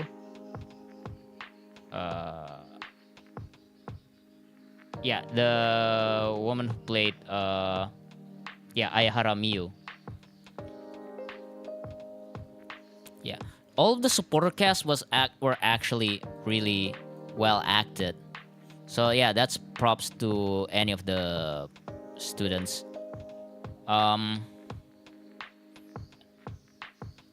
Yeah. Anyway, back to the plot. So Onizuka got taught Onizuka did a TikTok dance, and he found out about the online trolls. He found out about the YouTube comment section. Yeah, and that's when they meet this. Okay, and then later we got to see each of the problem students deal. So in the special, we have 3 students. We have this Uta, we have Haruto, and we have Ichikawa. Misaki Uta's deal is that her parents are poor, so she needs money, and the way she collects money is to do soliciting dating, right? Do a paid dating. This Haruto kid, he used to be a star baseball player. He got in the academy on scholarship, but he got injured So he quit baseball, and that leads to a problem at home. While this Suzuka, she is the daughter of a local politician who is whose entire campaign uh, was revolving around how he is a single father who takes care of his children. He's essentially exploiting her kid, but still in a way that she agrees to it, but not exploiting it way too much. But you can already see that it actually got into her psyche, right? So we got a montage of the kids dealing with their problems, and then we actually finally see how Misaki got almost got attacked by one of her dating clients. So Onizuka took her in, and then offer her a part-time job on his former student's shop, the main hub place where for the supposed season. And then the next day, one of her friends got doxxed by the online troll. Right, so the online troll had this channel called Judge or Laugh. So the student that got doxxed is the same student that teach Onizuka how to do a TikTok dance. Right, she's actually one of my favorite character in the show. Kind of sucked that she only appears in the first 30 minutes. So she got doxxed for also doing a soliciting date. But the only reason why she does that is that she could afford things just to increase her social media. Yeah, she just wanted to get some bling bling, right? Without any meaning, she just wanted to get those likes, essentially, just those TikTok likes. And so as she was about to get expelled, Onizuka burst in, and then she started doing his extreme teaching method. She took all of her stuff that she got from dating older men, and then this is the actual scene. He grabs a chainsaw and start ripping her stuff. And that's the part that one of my favorite scene is that, yeah, it's old GTO for new generation. Right? It's classic GTO teaching moment that actually resonates with me. Just kinda undershot it. You know, the moral lesson is that you don't need some stranger's likes. What matters is that the people around you, the people that you know, actually likes you. It's that you just need some good vibes with the people that you know, the people that you care about. And so who cares that you got liked? Who cares about those online likes from strangers that you never met? Yeah, that's the moral of that. And apparently, she didn't get expelled because in the climax of the movie, she's still in school. Yeah, I don't know what's up with that. And that was the first act. That was the first 30 minutes, right? That's when I knew that it feels like the first episode of the actual GTO season, right? If they could have put like a bunch of scenes in there and would make a perfect pilot episode. Okay, so in the second act, that teaching moments that Onizuka did when he was chainsawing his student's back, that got leaked online by the Laugh or Judge channel, and that was taken out of context. So Onizuka is now the victim of the doxing. So all of his misconducts from the original show actually come to light. The things that he did in the movie and whole other things. His past in the prequel manga as a delinquent, that came to light, and basically he got harassed both online and in real life and IRL. And that's when the biggest reveal for me came around. So he got harassed IRL. A bunch of people starts vandalizing his motorcycle. So he had to push his motorcycle all the way to the shop. And that could get very heavy because, again, this is the actual motorcycle. And I believe it's heavy as shit. And then one of his old students actually pulled up and then start helping him. And that's when we got the reveal that Onizuka and Azusa, the teacher from the original series, actually got married. Because one of the main romantic draws from the original show is their actual dynamic. She was this teacher who really just don't want to teach and want to pursue her dreams but can't because of the work culture in Japan. And Onizuka is this hot blood teacher who just wants to teach some valuable street lessons to his students. And they clash so much because Azusa's sometimes become way too preachy to the point where she's almost hypocritical, and that clash was really great. Again, both the actors that portrayed them met on the set and then later got married. So for that to get integrated to the show was a really sweet moment for me. Because at the end of the series, the character eventually also hook up, right?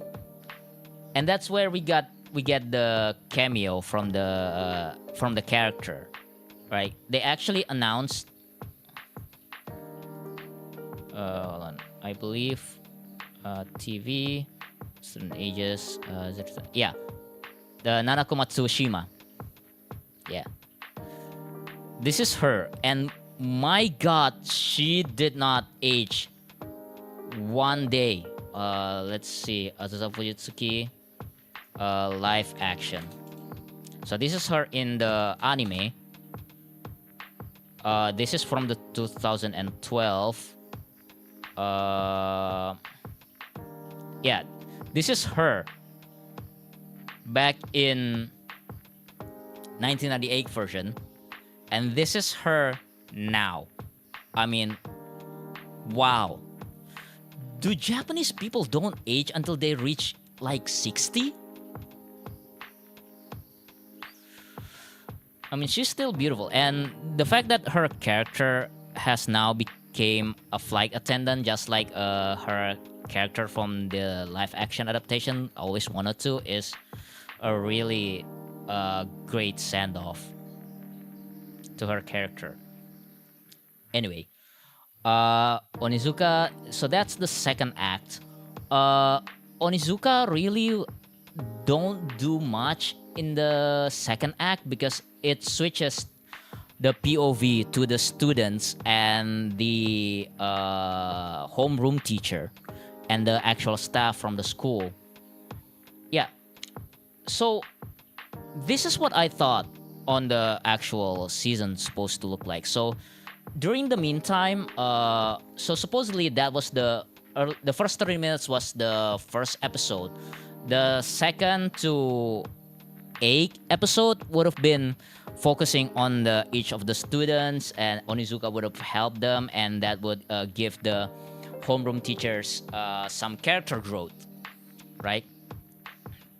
And we start to getting the closer deal with the students, with the other students as well, which is why the cast for the student got shrink into only 3 main focus, right? So we got Uta, Haruto, and Suzuka. By this point, Uta's also went missing because her arc and her problems already finished. So we're mostly focused on Miu, the teacher, Suzuka, and Haruto. With the vice principal also apparently has his own problem as well. Is that he also involved in a scandal, right? So they started. So most of the second act mostly focus on them and their conflicts, on why they sad little students and why the teacher really insists on trying to become the best teacher possible. So the teacher, her story mostly tied with Haruto and his problem at home, because she really wants to help Haruto, but Haruto was so repulsive that he calls her a hypocrite because she never tried to actually reach out to him. Even though he already got scolded at home, he's the delinquent student. He's the edge lord, right? While Suzuka, he's just not happy at home because she was used for her father's agenda to further his political goals. Yeah, not much happened in the second arc. The second act was pretty much a blur to me. Okay, so we got that, and then we finally. They don't even try. I mean, they did try to find the identity of the online troll, the actual owner of the channel, but nothing actually comes up to that. And that would have been make a good episode for, like, I don't know, the third episode maybe, where Onizuka, his old student, and his new student try to work together and find the guy. Only by the end of the episode, it's just they just end up in a wild goose chase. That would have been made a great episode. Yeah. So anyway, here comes the third act, right? So in the third act, the troll actually says that if he managed to get to 2 million subscribers, they will expose everyone. They will dox everyone. So her view count starts skyrocketing. Many people got exposed, mostly delinquents and criminals. And that's when we actually got a glimpse that maybe the troll is also doing a good thing. Maybe just exposing a bunch of trolls is also a good thing. Because one of the effects of her channel is that she actually managed to expose this Yakuza guy who did a bunch of crimes. But that's, a C-plot or something. And that positivity finally managed to skyrocket at her channel, their channel, until finally, we finally get, and then the actual YouTube channel finally reaches 2 million subscribers. And so what she did is that she decided to expose everyone at that school. And that leads to this very over-the-top sequence where just the entire school just descend into panic, both the school and the staff involved. uh, there's this whole sequence where it just zooms out to the faces of all of the students that got exposed, and they start panicking and just running around. It was so over the top. Me and my brother could not take that scene seriously. Yeah. And then that's also the part where Haruto's and the teacher's plot point got resolved with less and less involvement from Onizuka. They just so when the students got exposed, they actually exposed Haruto, and his deal is that he tried to get someone on the dark web to assassinate his dad because he becomes drunk and keeps belittling him to the point where he start to ask for an assassin on dark web or something. I cannot take Haruto's plot point very seriously. Again, I cannot take up their plot very seriously because how edgy it was. I mean, I'm sure there are people out there who had similar experience, but come on, man. I actually know someone back in middle school who had similar experience. And she would just get belittled at home. She was get abused at home. And that's just really unpleasant. I don't know how to tackle that issue. Again, probably because I was still in middle school back then.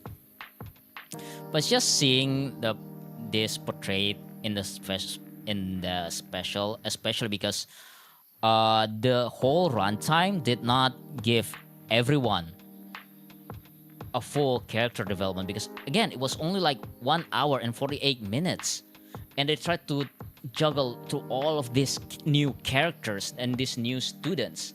There just wasn't enough time, which is why I believe it.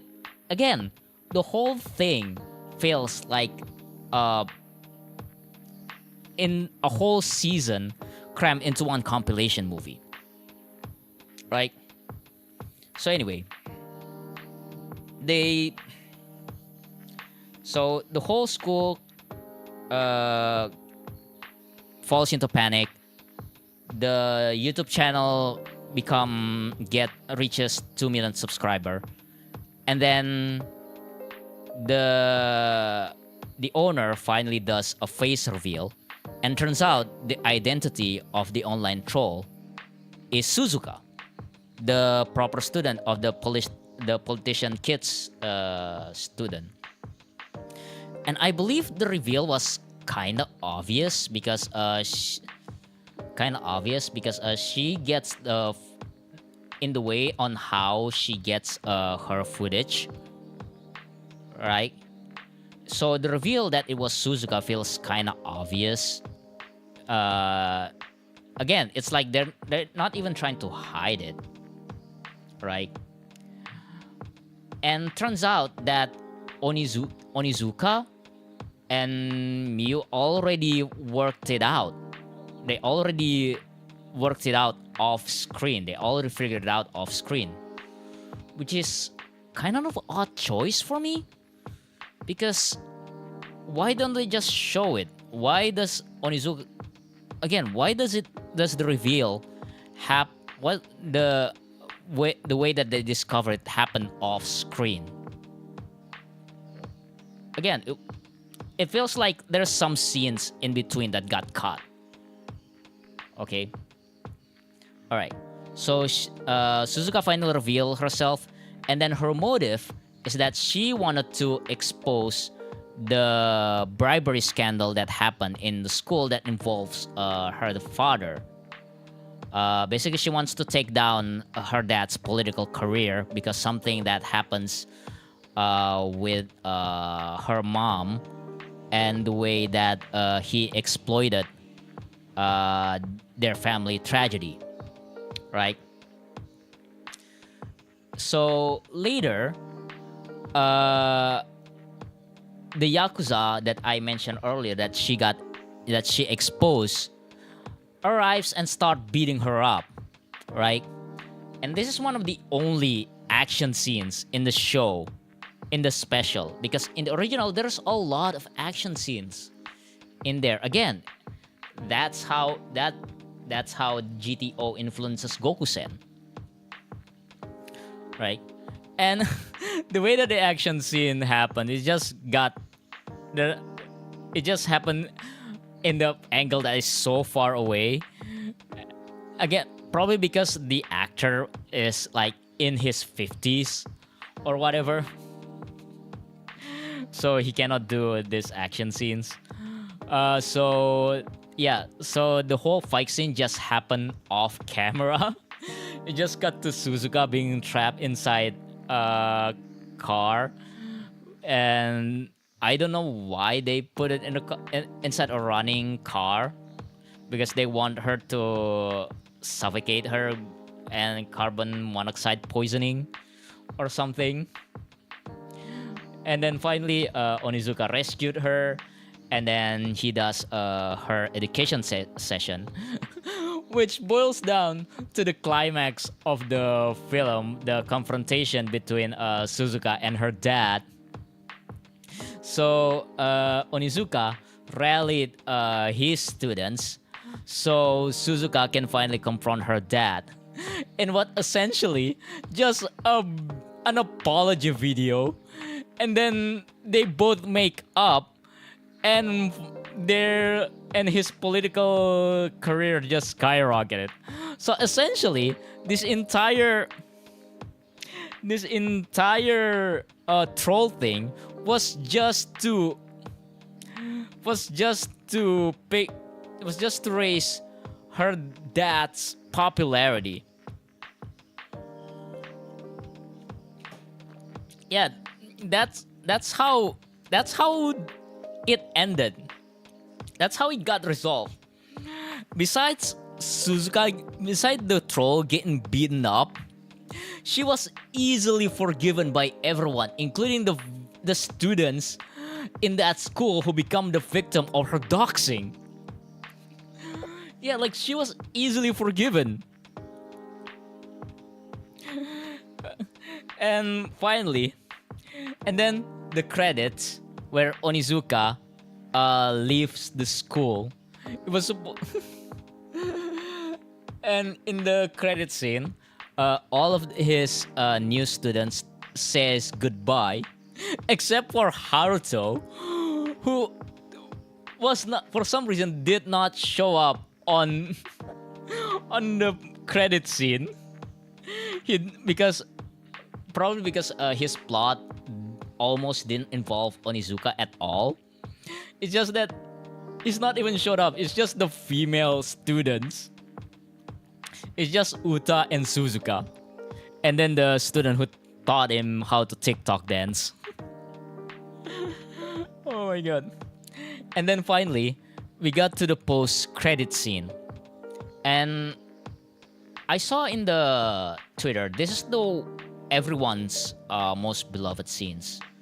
So in post-credit scenes, we saw Onizuka just walking on the street, pushing his bike, and then he was faced by his old students. He got praised, you did a good job, Onizuka. Well done. That was very well done.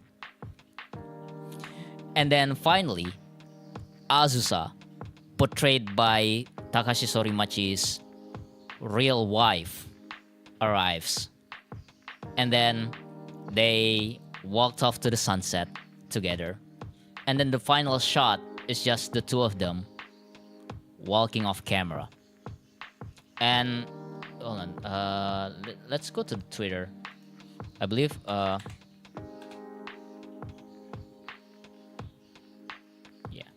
GTO Revival.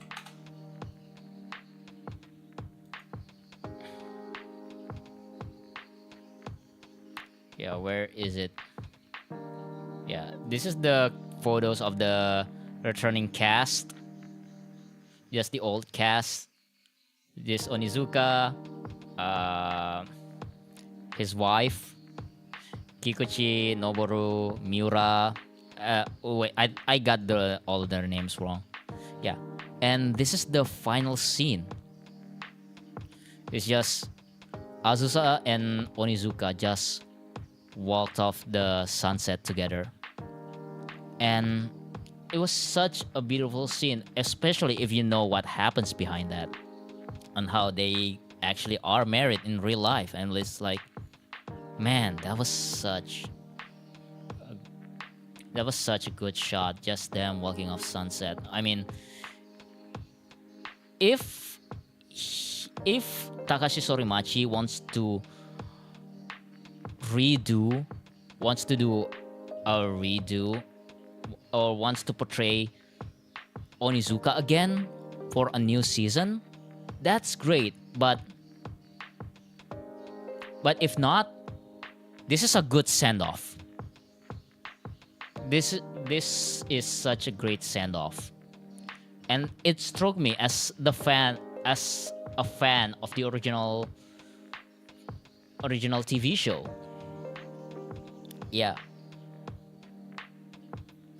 But then again, the entire special felt like a goddamn compilation movie. It just felt like a compilation movie. It feels like there's some scenes missing. Oh wait. Oh, this is the actual TikTok scene.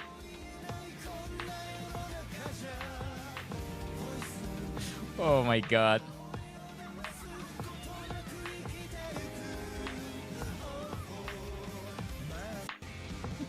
The actual TikTok. Oh my god. Yeah, and this is the scene.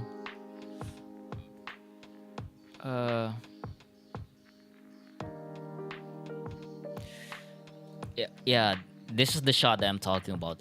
Such a great send-off to Onizuka as a character and the first actor who portrays him. This is such a beautiful shot. Just ignore the apex at the corner. Yeah, so if Fuji TV actually hear this, release the Snyder Cut, because it really feels like they shot an entire... Yeah, so the entire special, it feels like they shot... Oh, hi Gordak. Yeah.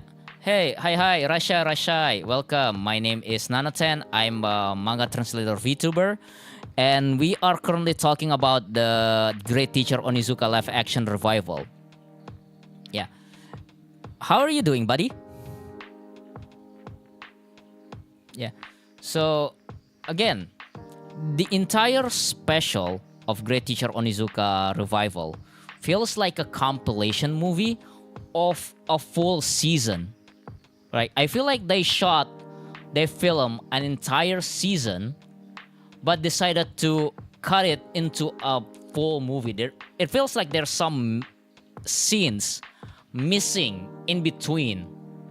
So, Fuji TV, if you're actually listening to this, release the Snyder Cut of GTO Revival. Or better yet, make the actual season. Because if my subscriber count can't tell, there are a lot of fans of the original 1998 show who would love to see Takashi Sorimachi returning.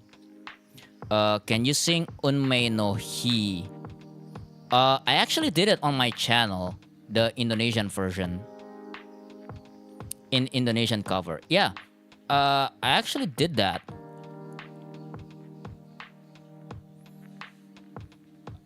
I mean, I'm probably gonna do it for my birthday concert in July anyway. And I don't know, probably we can just do a karaoke session. You know what? Let's do it. Okay, so yeah. So that's live action revival. Do you want me to sing it in the Indonesian version or the Japanese version? Okay, so basically you want me to do an impromptu karaoke stream.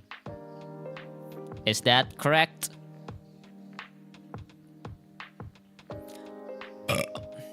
Sorry. Oh, I need to act. Indo, yeah. Also, if you guys don't know, hello, my name is Nanathan. I'm a manga translator VTuber who hasn't translated a manga for the past couple of weeks. Hold on, let me see because I have 2 notifications. Oh, it's just Kirana after he finished his debut stream. Okay. So you want me to do an Indo cover of Unmei no Hi. Do I still have the instrumental?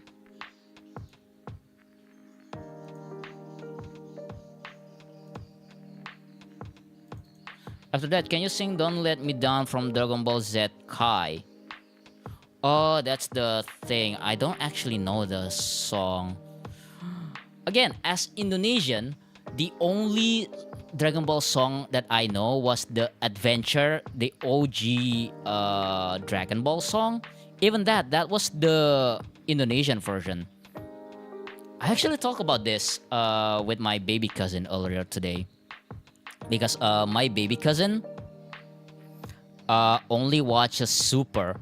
He only knows Super. Because he could not stand the look of old anime. What an elitist. Okay, so it turns out I don't have it. Yeah, but you can probably just... Alright. I guess right now we just do an impromptu karaoke session.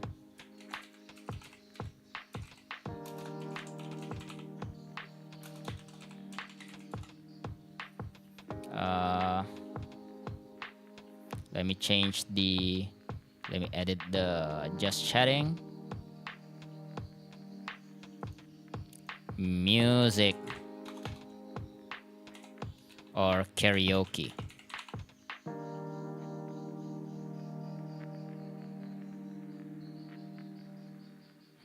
33 viewer, yeah. Karaoke party. Yeah, let's do this.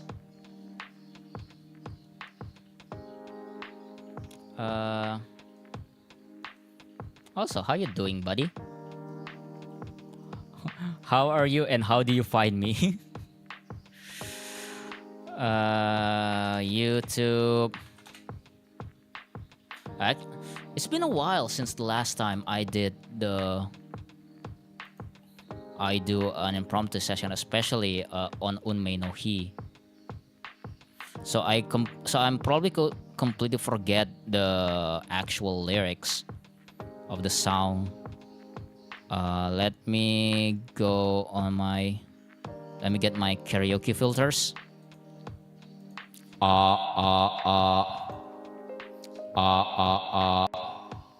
about this? Let me do a little bit of audio check. Audio check, testing. Audio check.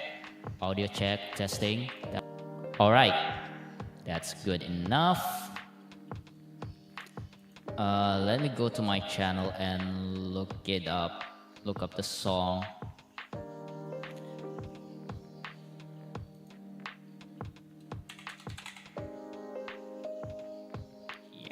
Let me just look up the lyrics.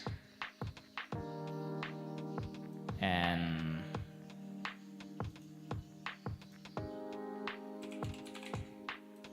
no, he instrumental.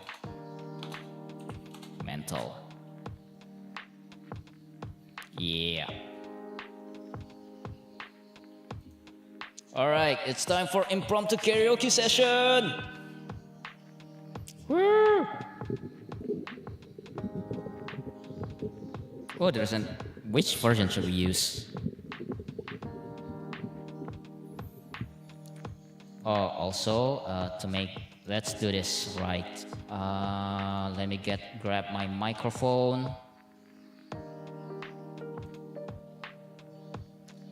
Streaming to between tools, XR animator, accessories. I am stalling. Microphone, props. Wait, is this the correct microphone?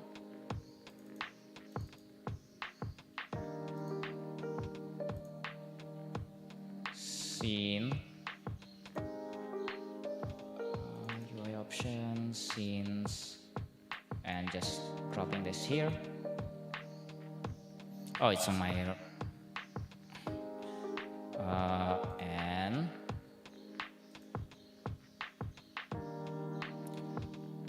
where's my microphone? Magic Kazan. Okay, how about this? All right, let's jump right into it.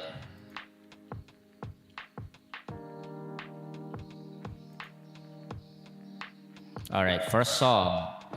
If you guys have any other requests, just put it in the chat.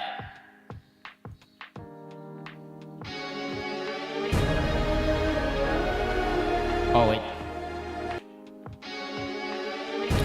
Telah tiba, oh Mesia, oh Mesia.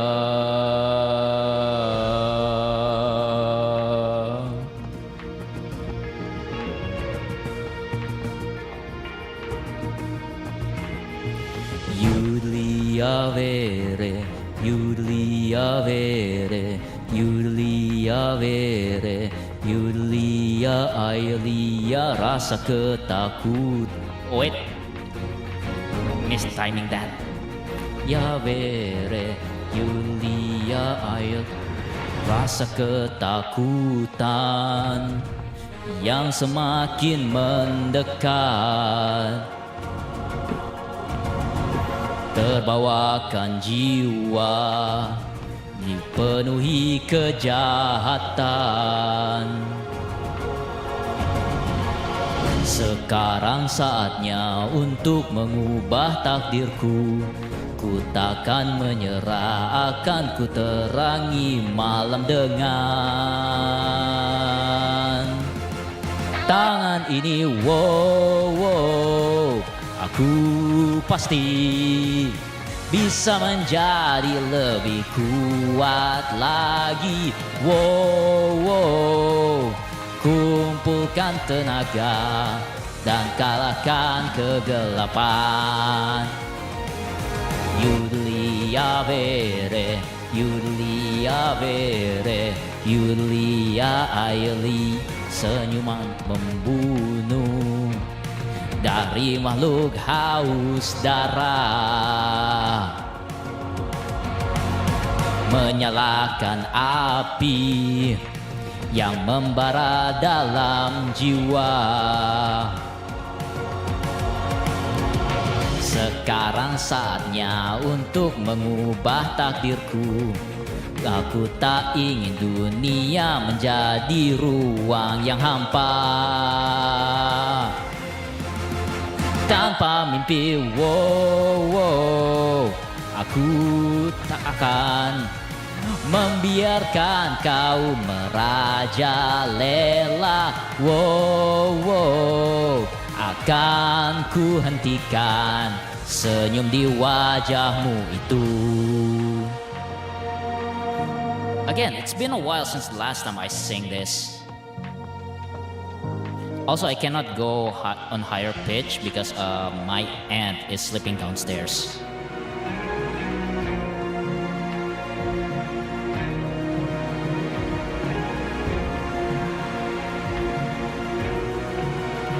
Yeah, get hype, chat.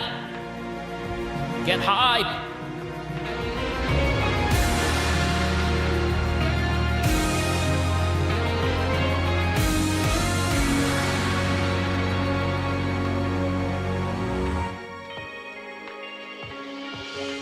saat ini kau jauh lebih unggul.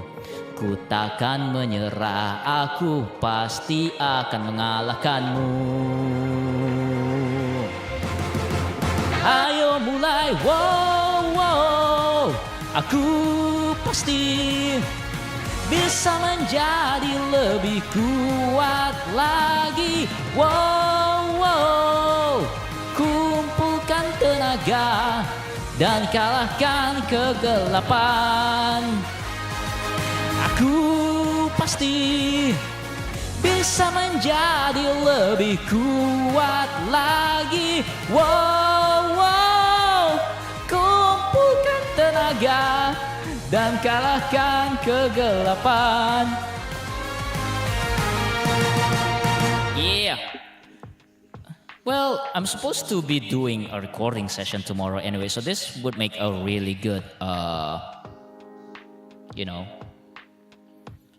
training session.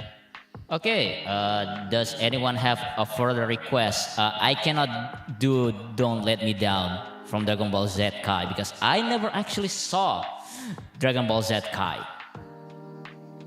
Yeah, that sucks. The only song that I know were just the ones that I've covered. And also Chala Het Chala. And even that I cannot sing well.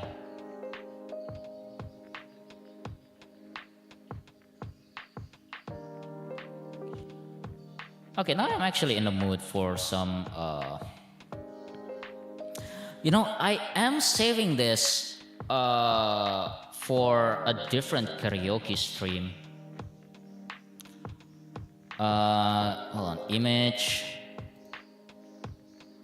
But I do have a supposed 3x3 just in case if I ever wanted to do an impromptu karaoke session.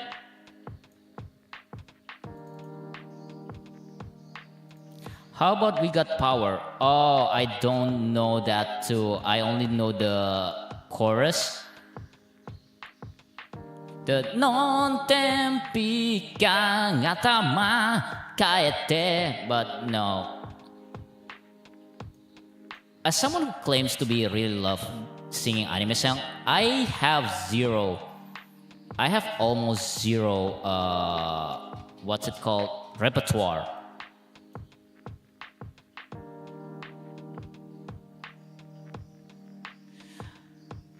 Yeah, so anyway, so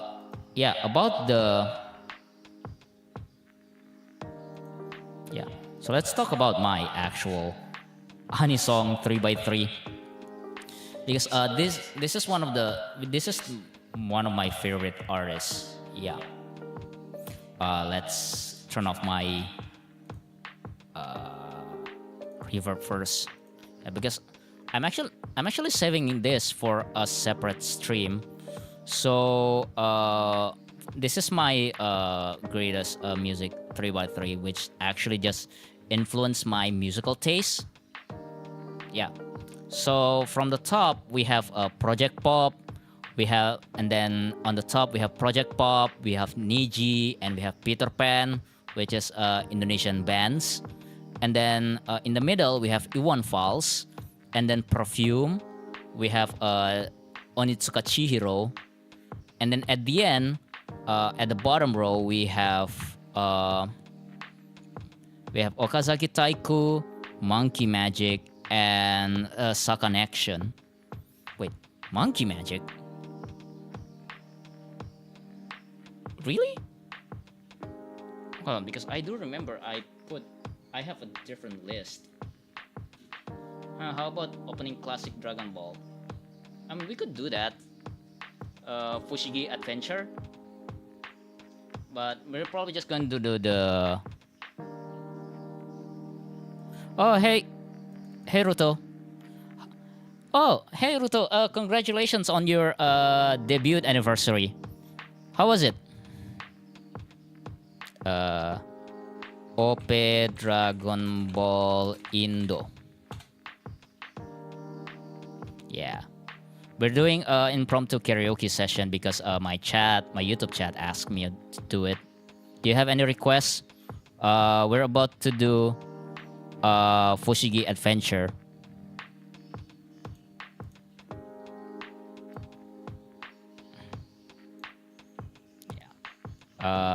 Let's remove the music. Let's do filters. Karaoke filter. Thank you. And bring back the audio. All right, let's do Fushigi Adventure.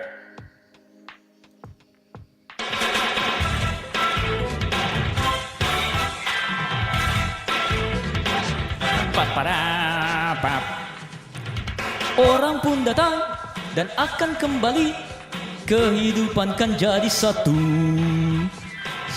Kehidupan yang kedua akan menjadi lebih indah.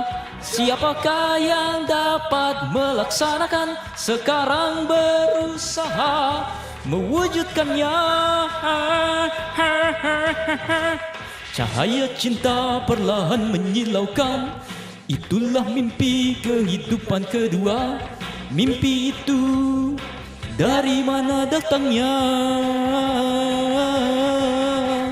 Jawabnya ada di ujung langit. Kita kesana dengan seorang anak, anak yang tangkas dan juga pemberani. Bertarunglah Dragon Ball dengan segala kemampuan yang ada. Bila kembali dari langit, semoga hidupkan jadi lebih baik. Tugas yang berat dilaksanakan, berjuang agar lebih baik. Siapa yang dapat melaksanakannya dan berusaha mewujudkan semua itu demi hidup yang baik, hanya dia yang mampu melaksanakannya. Pap. Oh my god. Yo, the actual. You know, why don't we just do this entire thing? Yeah, we could just save this entire list for like, I don't know, later. Yeah, we could just save this list for later. Because I really do want to talk about all of these bands and how they actually influence my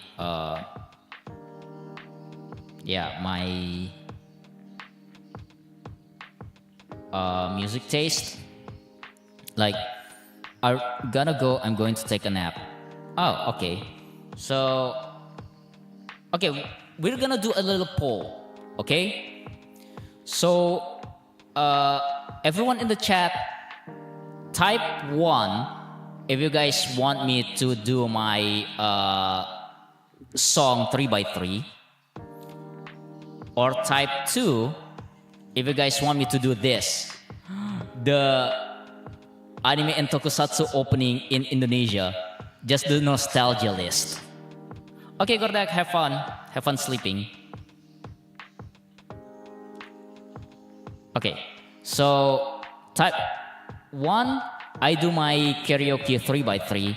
2, I do the nostalgic song. Let's limit it to the ones that I can do. Because I actually really want to do, and we've been streaming for like 2 hours.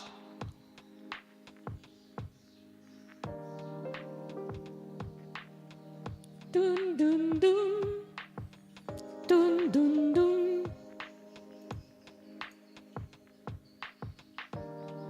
All right, chat, how about it?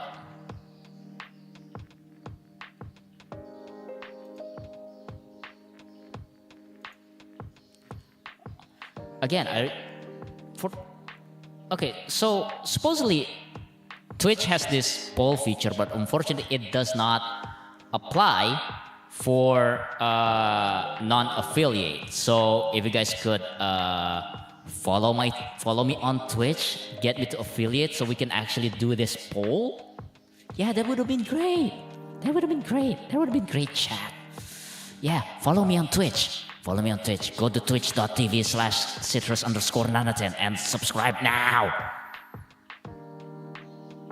Okay, you know what? I'm really in the mood for some 90s anime. Let's do it.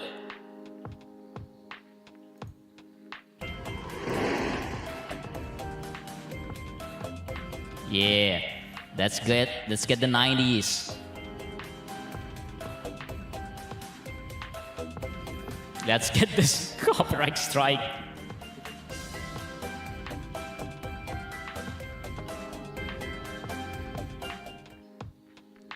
Oh, yes.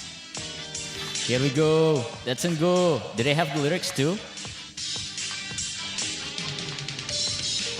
Ayo maju, mobilku melaju cepat, membawa impianku. Semangatlah untuk melaju lebih cepat, setiap hari telah menanti. Saat cemas datang dan melanda di hati, berbahaya senyuman yang kurindukan. Yeah, bersatu dengan angin, larilah mimpi-mimpiku, ku tak akan pernah menyerah. Winning run, berdasarkan deru angin, larilah sampai tujuan. Hati genggam kemenangan di tangan ini. How do I still remember the melody?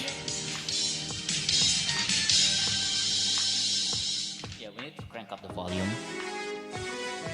Oh yes, Doraemon, let's go. Pandai lupakan, ku mengucapkan selamat pagi. Dan sempat semua, mari kita bangun. La la la la, la la la la, bernyanyi bersama. Kita hidup di bumi ini, masa depan dengan kapal angkasa.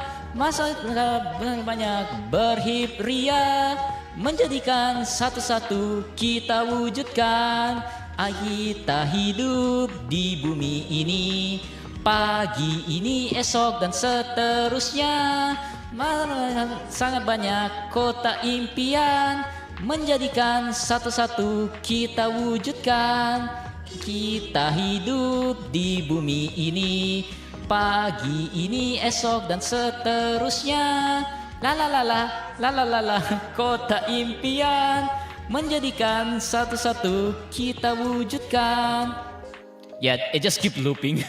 It just keeps looping. Oh yes. Let's go, butterfly.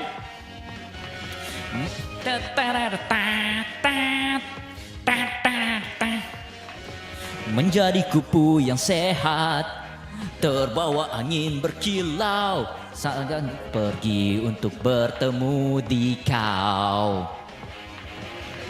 Hal yang bukan urusanmu, lebih baik lupakan saja. Tidak ada waktu untuk bermain-main.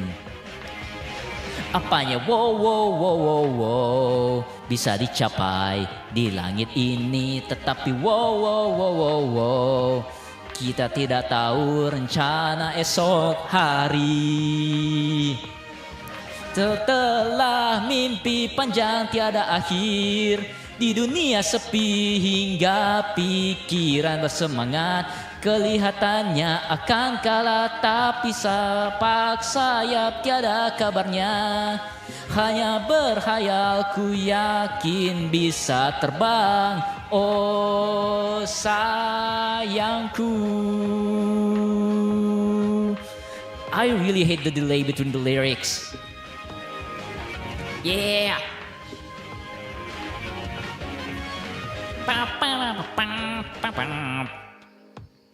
Oh, Hamtaro, yeah, let's go. Everyone, prepare your like stick up. Where's your like stick? Saya tut ham buat dorong sepit, tuk ham taro berlari. Apa yang paling dia senangi? Biji bunga matahari, oremo. Ya ham taro berlari. Where's your like stick chat? Tuk ham taro berlari. Ham taro berputar di atas roda putarnya. Apa yang paling dia senangi? Biji bunga matahari.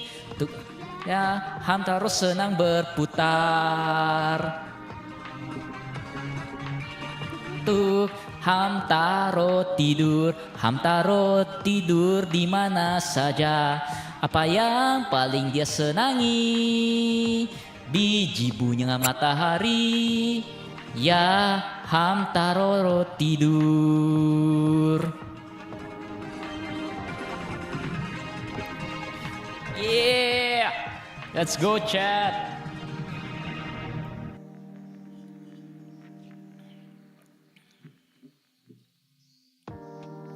Oh, yes. Bukan selamat pagi, wujudkan mimpimu lagi. Lima hari ini jadi hari yang indah. Sederhana dan apa adanya, bagaikan cahaya mentari. Sesuatu yang paling berharga, simpi saat terjaga, membawa ke esok hari yang tepat. Tak pasti we go round goes. Bersama dirimu, bergandeng tangan denganmu, jadikan jadi sahabat selamanya. Jangan selamat pagi, wujudkan mimpimu lagi, jadikan hari ini seperti ini untuk selamanya.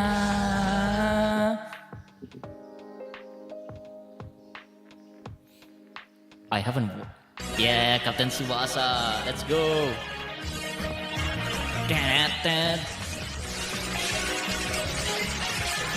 What's this weird noise? Kita semua, Kapten kita datang, penjuru kota, puji kehebatannya. Kupu-kupu putar juga berumputan, mengenalnya ke semua penjuru. Larilah, lapangan rumput yang hijau, bola di kakinya bergulir dengan lincah. Lari, tendang dan berlari, berjuang dengan tendangan halilintar dia cetak gol. Saat itu dialah pahlawan kita. Lari, tendang dan berlari, berjuanglah Tsubasa, pahlawan kita. The ball is your friend, go kick it. Go kick all your friends.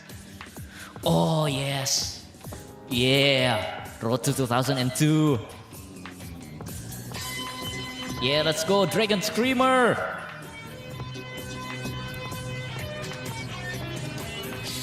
Yang dalam kapten masa depan lebih tangguh daripada yang kita duga, daripada terbawa hati yang gelisah. Cobalah untuk menangis saja demi meraih masa depan terlihat. Coba untuk menjadi diri yang baru, bukan demi untuk siapapun juga, hanya untuk menjadi yang lebih hebat. Dragon Screamer, why I do, hold yang terbang, why I do, cahaya keemasan, panggilan masa depan kan membimbing kita semua. Dragon Screamer, Dragon fever, no question. Dragon screamer, dragon fever, no question.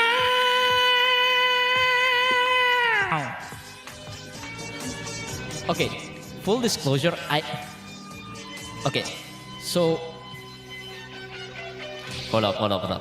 I gotta pause. Okay, so actually, for the past couple of years, I've been working on the Indonesian cover of Dragon Screamer because I actually have the lyrics. I have been cooking up that for quite some time now.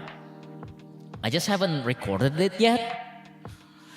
And there's the rap section at the end that I still haven't translated yet, but I do have the entire other verse already cooked.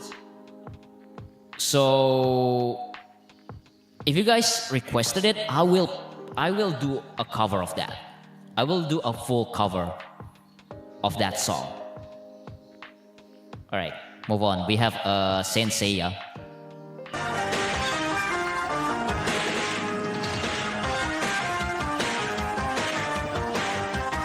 I don't remember this.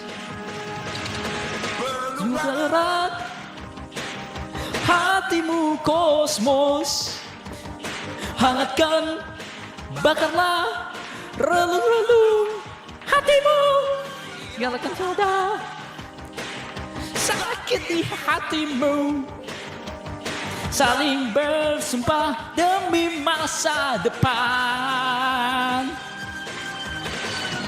Bukanlah matamu, ini bukanlah mimpi. Jangan merebutnya, genggamkan sayapmu. Senseiya, pemuda semuanya.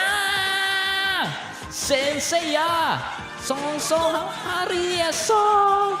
Oh yeah, Senseiya, seperti Pegasus.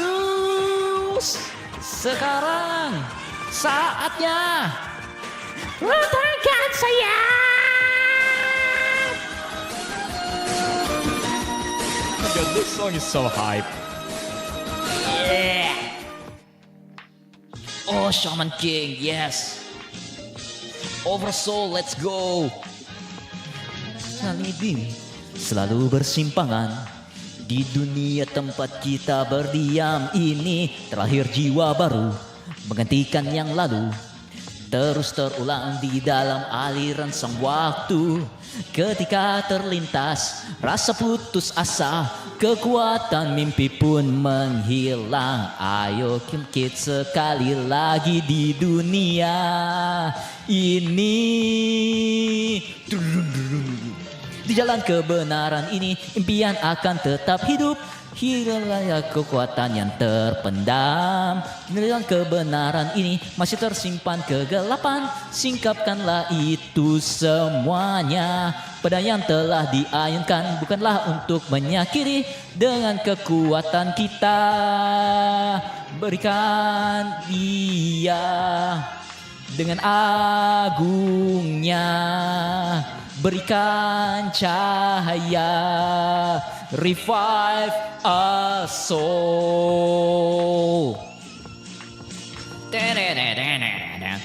I don't care what everyone said about the theme song of the reboot. Oversoul is still the GOAT.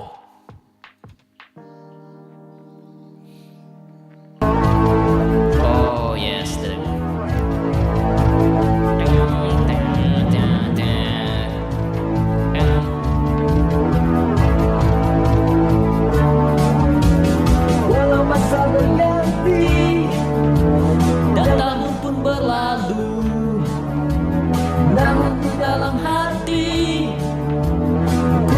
tetap maju.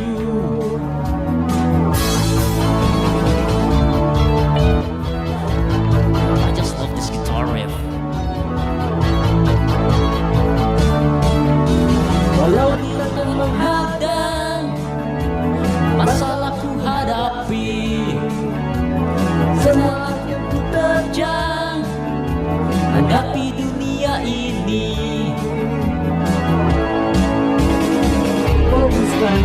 mereka dalam tubuh kecilku.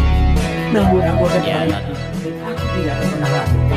Dan saat mereka semua coba mengerti, yang ku tahu hanya satu jawaban yang pasti. Untuk coba sekali lagi, walau untuk tak pasti. Setelah ku lalui, perlu percaya diri. Sesuatu terjadi, sebuah teka-teki. Walau ku jalani untuk menyikap misteri. Coba sekali lagi, walaupun itu tak pasti. Setelah ku lalui, penuh percaya diri. Saat sesuatu menjadi sebuah teka-teki, yang tetap ku jalani untuk menyikap misteri.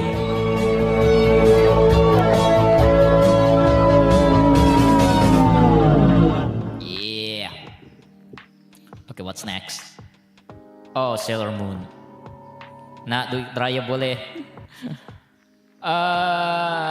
Hello Barrington. Hi. My name is Nathan. I'm a manga translator VTuber. We're doing impromptu karaoke session. Oh, I actually do have Saweria. Let me put the link. I do have Saweria.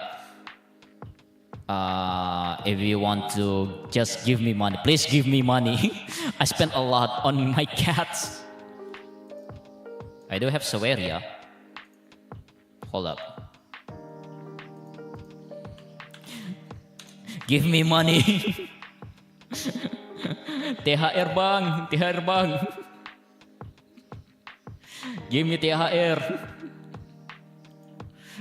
Yeah, we're just doing some karaoke. If you have any requests, type it in the chat. We are trying to get through all of this nostalgia song. I never actually sing the full thing of Sailor Moon song. I never actually saw Sailor Moon. Baka mitai. Alright, we're gonna do that after this. Yeah. Dun dun dun dun dun dun. Terang, bukan ku tak mempercayai dirimu. Berganti rupa, ingin aku menemuimu. Bulan yang cemerlang di malam yang cerah. Saat entah lama ku rasakan, ingin menolong yang lemah. Tiba-tiba keajaiban terjadi. Kekuatan muncul di diri. Melawan semua kejahatan, kekuatanku harus digunakan. Dengan segala kebenaran, ini keajaiban alam. Ini keajaiban alam. Alright, let's do Bakamitai. Bakamitai short version. Let's just do the short version. Yeah.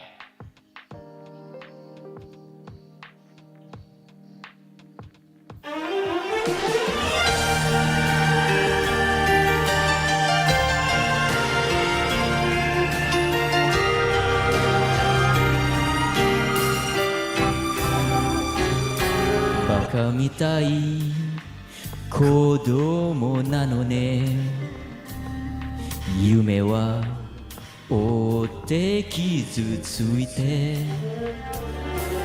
嘘が下手なくせに笑わない笑顔を見せた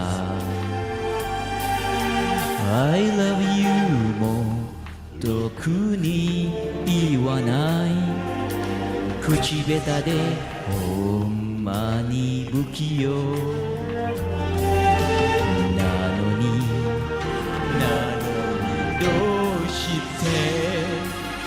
sayonara wa iyetano.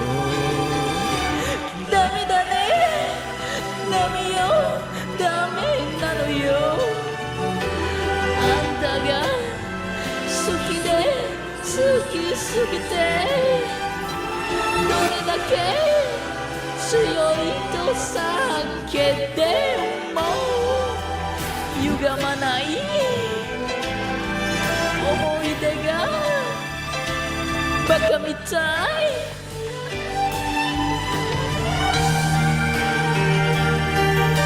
I forgot to actually promote this.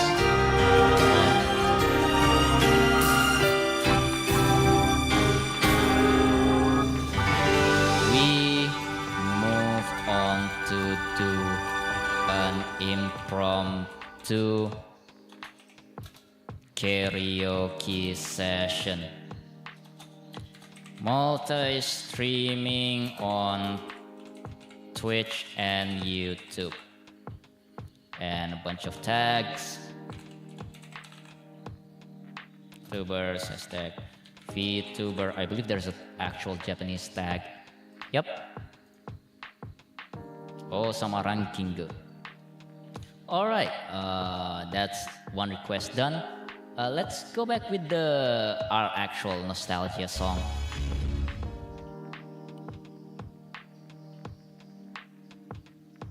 Oh, Ghost of School. Let's go. Kinimu tentang diriku, tentang siapapun, tentang semuanya. Ceritakanlah kisah yang belum diketahui supaya kita memahami kan ku buka hatiku. Yeah, let's go, ghost stories. Kesepian, entah kenapa tak bisa katakan yang sesungguhnya. Aku bilang hal yang sebaliknya bisa terucap begitu saja. Hidup dengan hati yang berat, hanya rintangan yang akan terlihat. Akan sadar sudah tersesat. Hidup seperti itu ku tak mau. Adalah diriku yang lain, maka esok hari pastikan jadi lebih baik itu. Ku yakin itu. Okay, cards down. I did not actually watch A Ghost of School in Indonesian dub. I watched the English dub, so I am so sorry.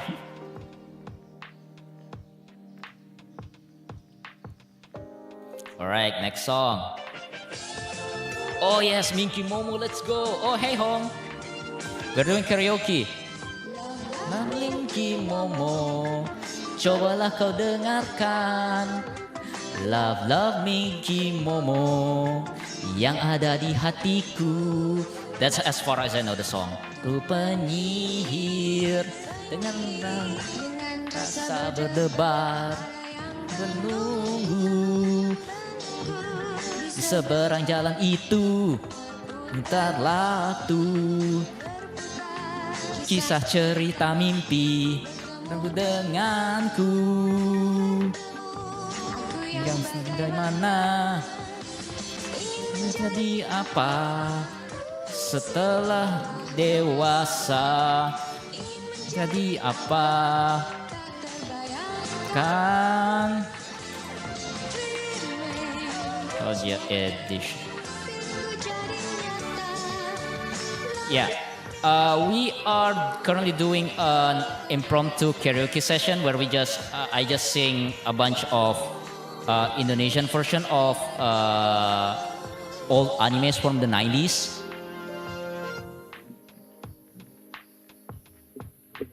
How you doing, buddy?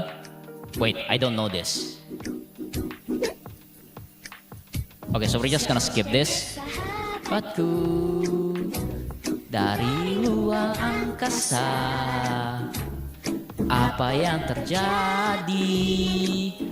Oh, mungkinkah sejenak binatang utara bermain dengan air, mencari planet Saturnus bersama-sama.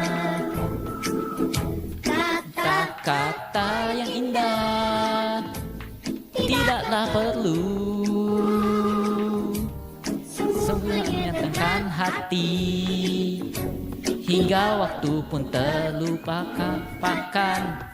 Planet Venus yang Indah seperti dari emas, tempat yang paling indah yang pernah kau antar. Kata yang indah tidaklah perlu, sungguh menyenangkan hati, hingga waktu pun terlupakan. Planet Venus yang indah seperti dari emas, tempat yang paling indah yang pernah kau antar. By the way, okay. So the thing is, the lyrics came out so late, and I don't know most of the lyrics, so I'm just butchered like first couple of parts. So I apologize beforehand. I never heard see that song. Yeah, I never heard. Yeah, this is probably from Mojako, the same author as Doraemon. Because I remember I've heard this theme song before. Oh, Ranma, let's go. Ya papayin janteng, mari bergembira bersama cinta. Ya papayin janteng, mari bergembira bersama cinta. Jatuh cinta, ranma, kita menjadi teman selamanya. Jatuh cinta, ranma, kita menjadi teman, kita menjadi teman, kita menjadi teman selamanya.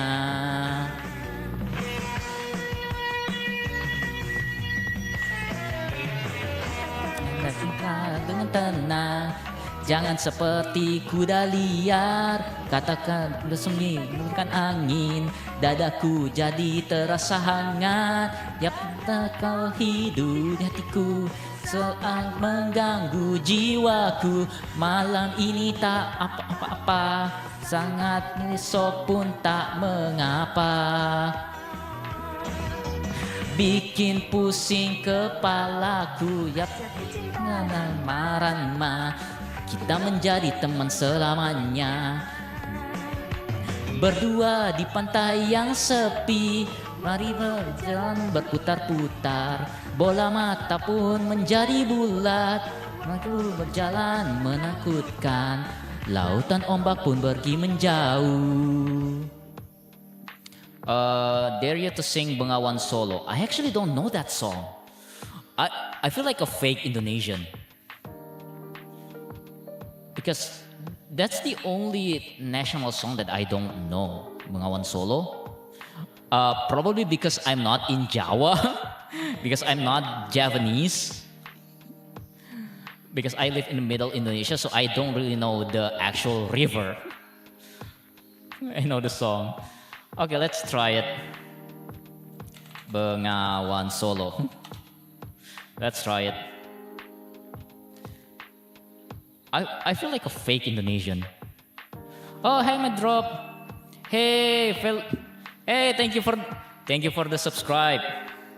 Hey, hello, hi. My name is Nanaten. I'm a manga translator VTuber who, as you can see, not currently translating anything. I am currently trying to prove I'm a fake Indonesian by butchering this song. Let's go. If you have any requests, just put it there.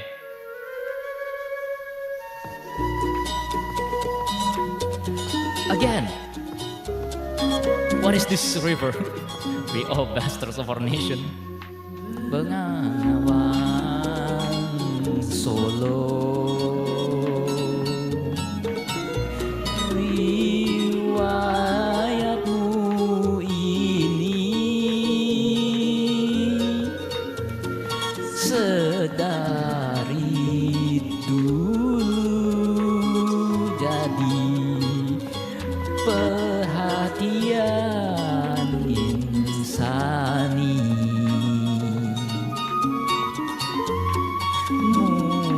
musim kemarau,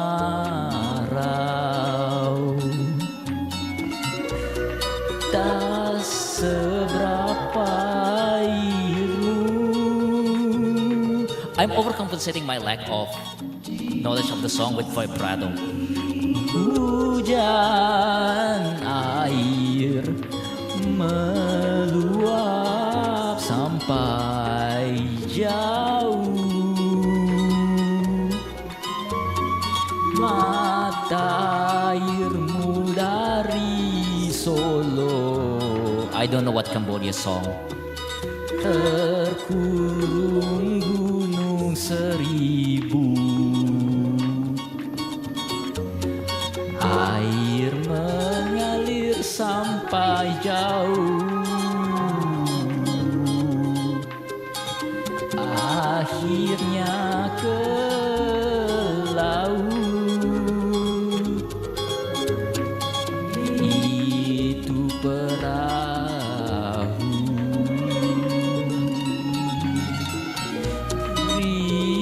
riwayatmu dulu.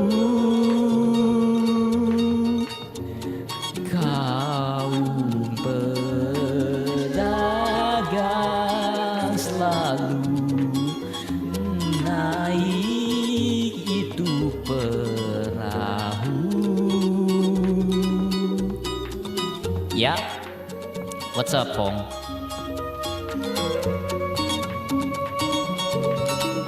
These people must have been so old by now.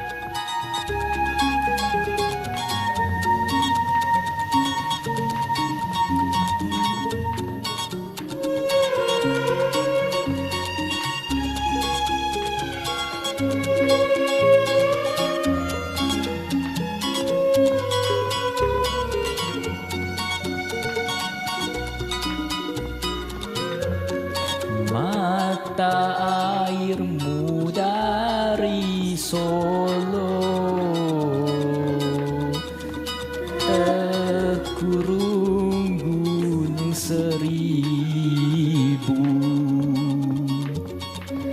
air mengalir sampai jauh, akhirnya ke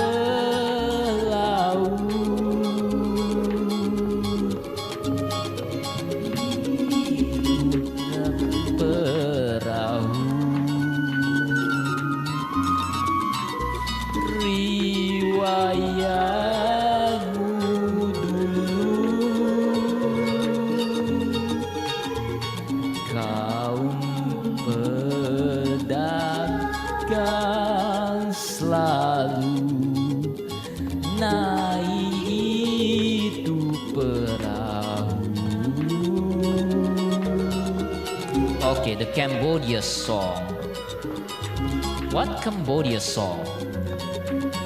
I really don't know. I cannot speak Cambodian. That's the thing. So I probably would just butcher it. Cambodia song. 2009? Oh! Wrong button.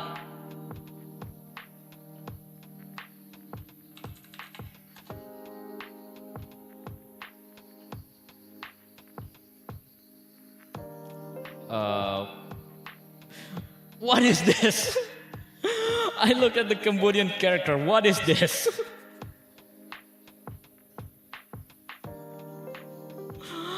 I can't. I absolutely can't. I absolutely cannot. Without sounding... I feel like if I sing this, I'm gonna get cancelled.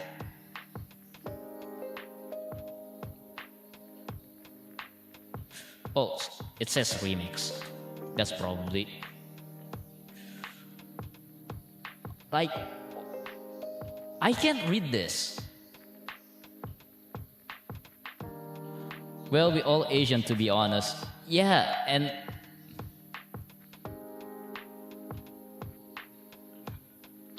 Okay, your funeral. Okay, let's try this.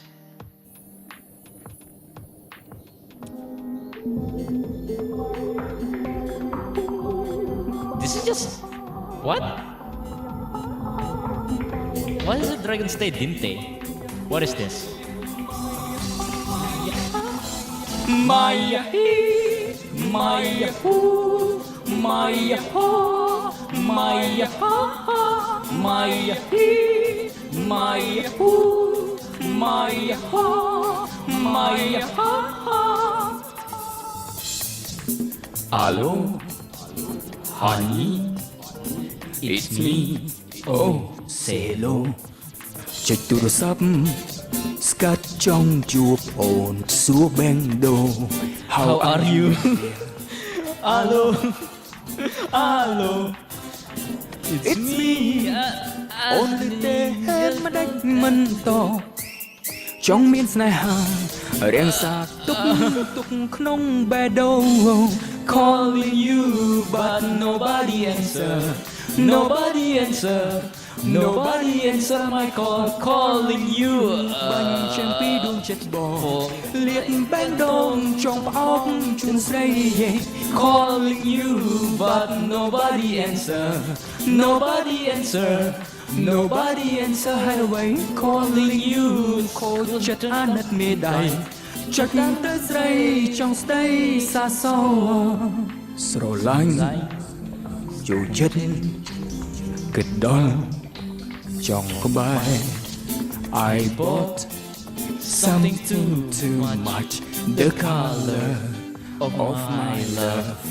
Alo, alo, it's me again.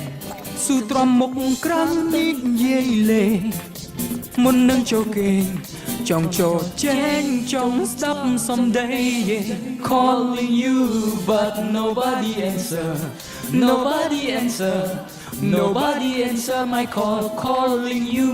Bánh chẳng pi đun chết bò, liệt bánh đông trong óc chun say. Calling you but nobody answer. Nobody answer. Nobody answer hideaway. Calling you, cô chất án nất mê đầy. Chắc tới đây trong đây xa xôi. What does that mean? Maya ho, Maya ho, Maya ha ha, Maya he, Maya ho. Come on, chat. Maya ha, Maya ha ha, Maya he, Maya ho, Maya ha, Maya ha ha. Calling you but nobody answer. Nobody answer. Nobody answer my call, calling you. Bánh chẳng pi đun chết bò, liệt bánh đông trong óc chun say. Calling you but nobody answer. Nobody answer. Nobody answer hideaway. Calling you, cô chất án nất mê đầy. Chắc tới đây trong đây xa xôi. Wait, okay, first of all, did this dude actually clear the copyright for the original song? That's my biggest pet peeve. Okay. If no one else is taking if no one else is taking the another request, I'm gonna return to the actual nostalgia song. Before that, clip that. Just so. All right, let's Chibi Maruko-chan. Let's go. Let's go, bicara-bicara. Banyak sekali bahkan kalau kita bermimpi. Sekarang ganti baju agar menarik hati. Ayo kita mencari teman. Wait, is this a new arrangement? I don't remember.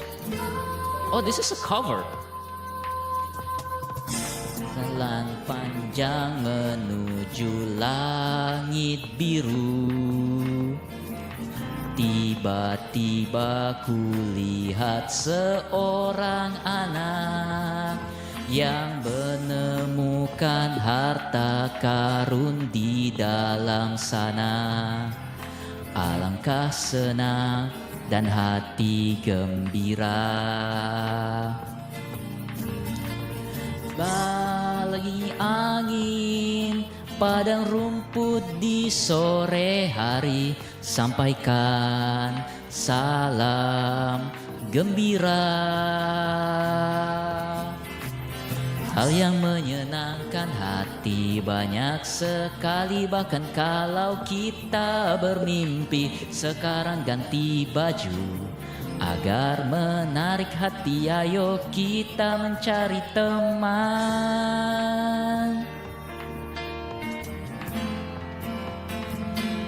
Oh, have you guys heard? There's new voice actors for Chibi Maruko-chan. Oh, let's go, Kobo-chan. I completely forgot about this song. Tutu Galileo. Di dunia Ini semua bisa terjadi, dan apa yang akan terjadi akan pernah mengetahui.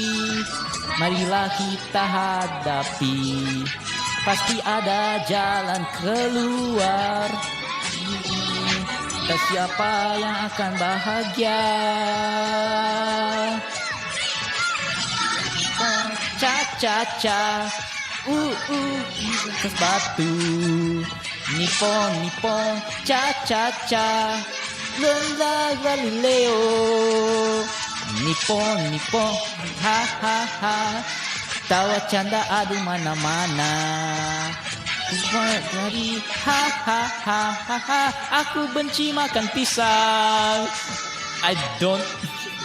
Ca-ca-ca, tawa keluarga yang selalu ceria. Nipon, ca-ca-ca, bersemangatlah selalu.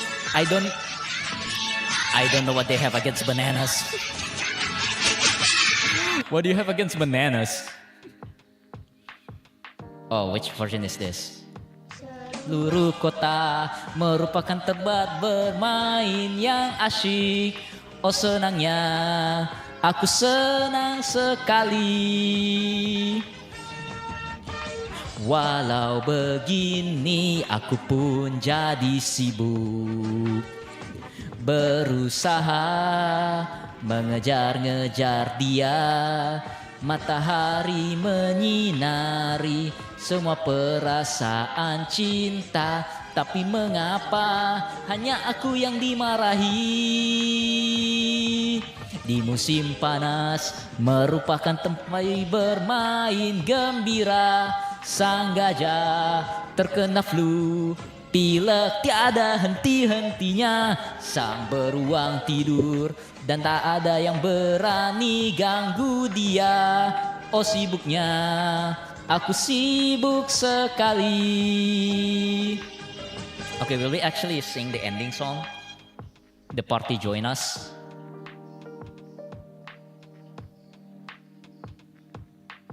Oh, Kuro-chan. Yes, let's go. Cyborg Kuro-chan. Oh, this is probably the hardest thing in the list. Di sana sini selalu ada masalah, gugur ya, di mana-mana sampai tuakan gugur ya, gugur mah, ini rasa gugur ya, jagoan, ayo kita ini kita harus bertugas, nanti kucing yang ini sangat kuat, ayo segeralah kau mulai bertempur, bersama Kuro-chan, ayo pukulan kebenaran, ayo tendang lagi. Ayo, apa kalian siap? Oh, oke. Tandingi. Oh, oke. Nah, itu semua karenanya itu semua saat sedang bersedih, saat sedang kekusahan. Aduh, panggil saja namanya. Ini soal masalah gugur ya, gugur mah. Sudah relahkan gugur. Again, this is so hard to sing. Props for the actual singer of the song. Gugur ya, gugur mah.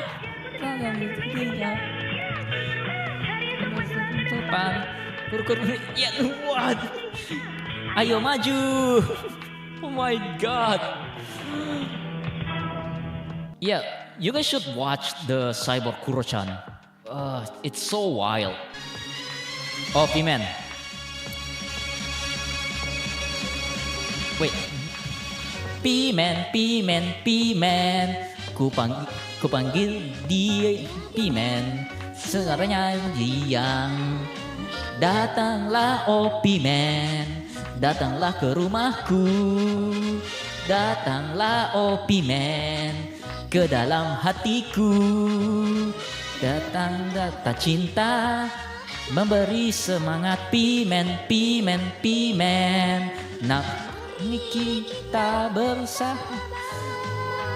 Looking back, this lyric is very sus. Wait, hold up. Why is the lyric so sus? What? Sama-sama terbang ke angkasa dengan hati riang ke langit itu P-Man, P-Man, P-Man. Namanya P-Man, P-Man. Why is this so sus? He's 10. Oh, Hattori, yeah. Let's go.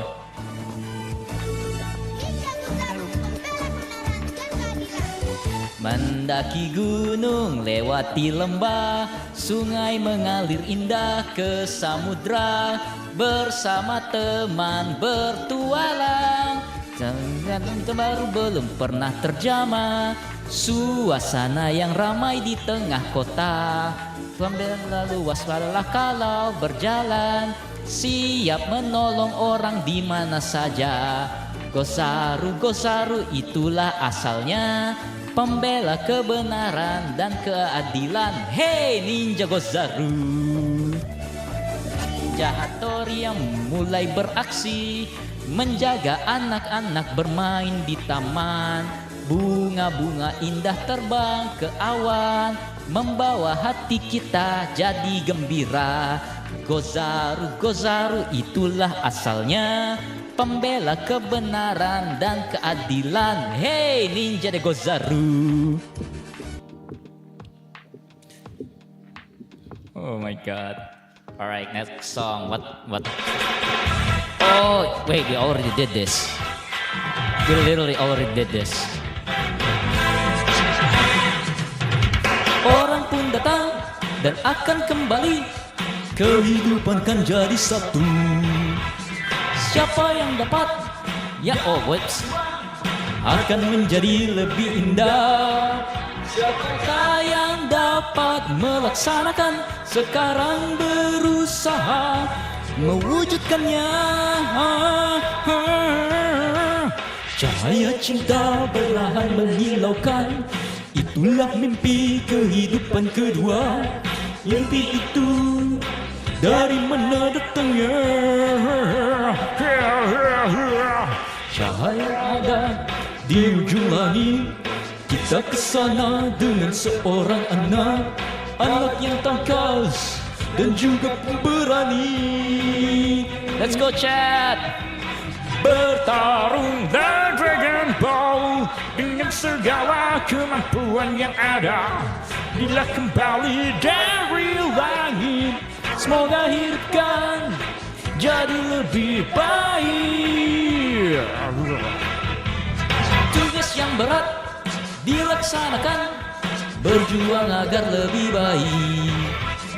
Siapa yang dapat melaksanakannya dan berusaha mewujudkan semua itu demi hidup yang baik, hanya dia yang mampu melaksanakannya.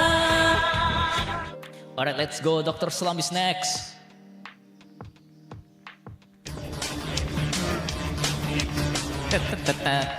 Kau dekai. Kau dekai. Wajahmu begitu besar, banyak yang memanggilmu wajah besar. Iya, banyak pun foto wajahmu tak terportret semua karena wajahmu besar. Apapun usahamu, wajah besar. Wow, keras upayamu, wajah besar. Tidak, ayo juga dia juga wajah besar. Semua ikat kepalanya kekecilan. Semua dengan wajah besar. Kepalamu cocok untuk menyundul bola. Lihat wajah besar. Kerah baju pun kecil untuk kepalamu. Tambah besar. Orang itu punya kepala besar. Yeah, let's dance.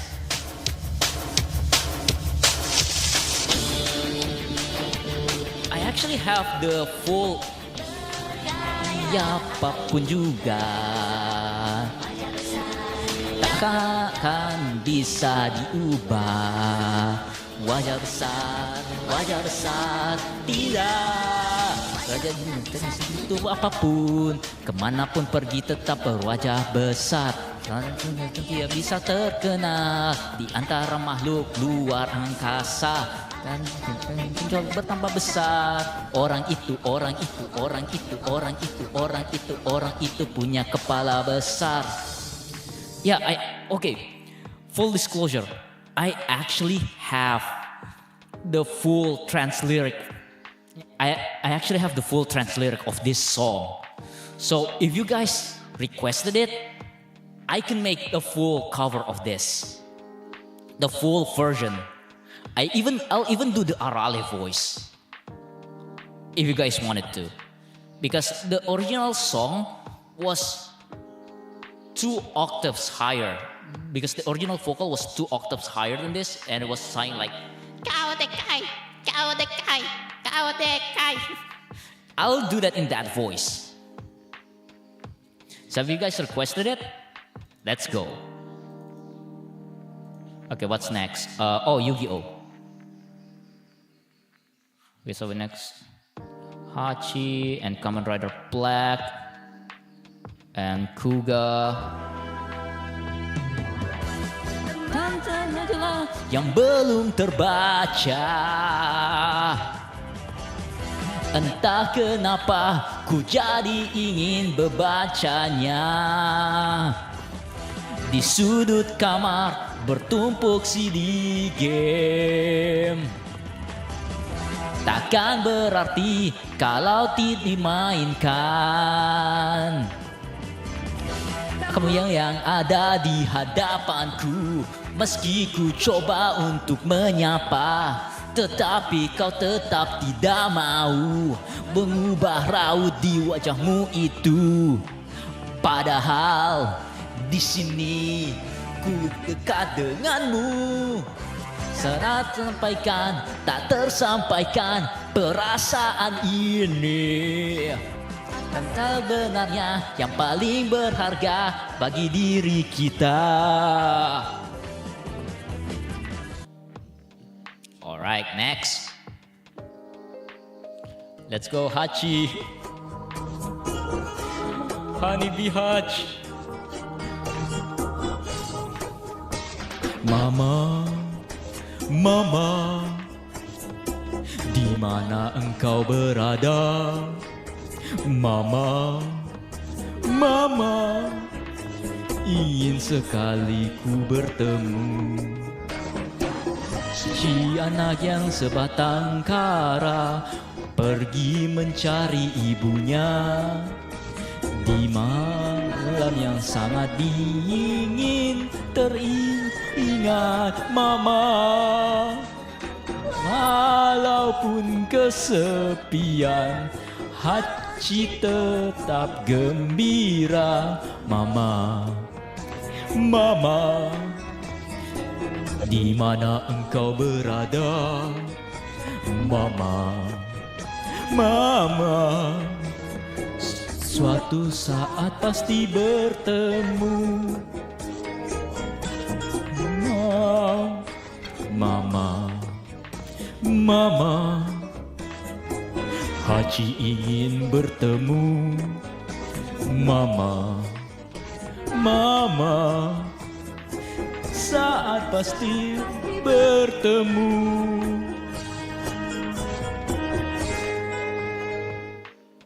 Yeah, let's go Kamen Rider Black.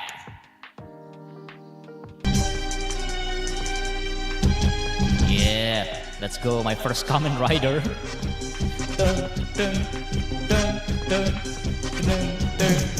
Jelas ku akan kembali untuk membela kebenaran.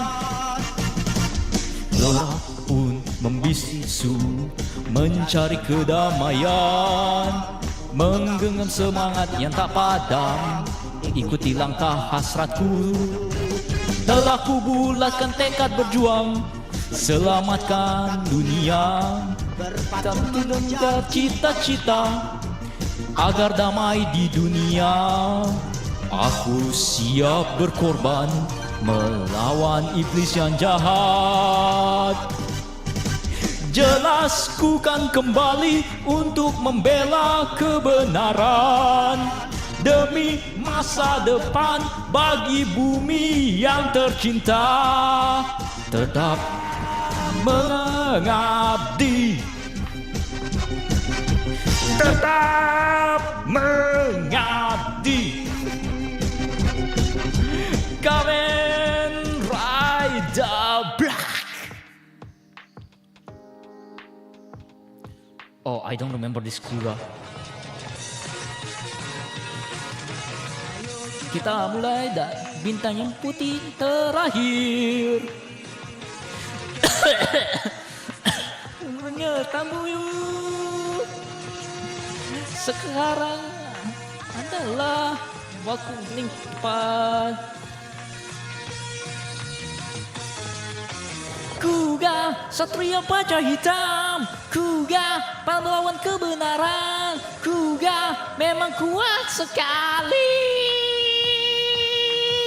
Tak ada kenistaan, tak ada rasa ketakutan, selama masih ada rasa cinta dan damai. Tiada yang perlu ikuti semua kejahatan. Dan ialah ku hadapi. Oh yeah.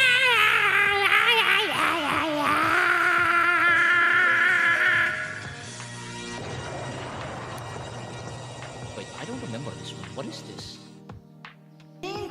Oh, Kaku Ranger. Let's go.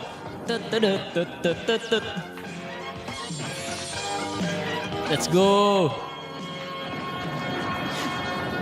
Kilatan cahaya adalah petualangan yang berharga dan senantiasa berbeda. Misteri yang ada di sini dan di sana akan diperlihatkan oleh Ninja Ranger.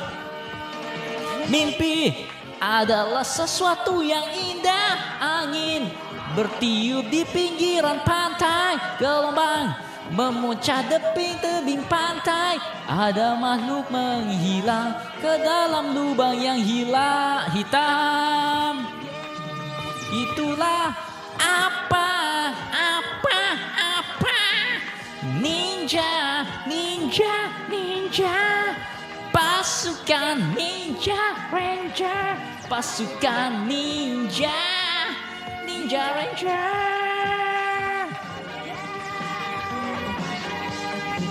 Oh, next one is Die Ranger. Let's go. I never add. All right.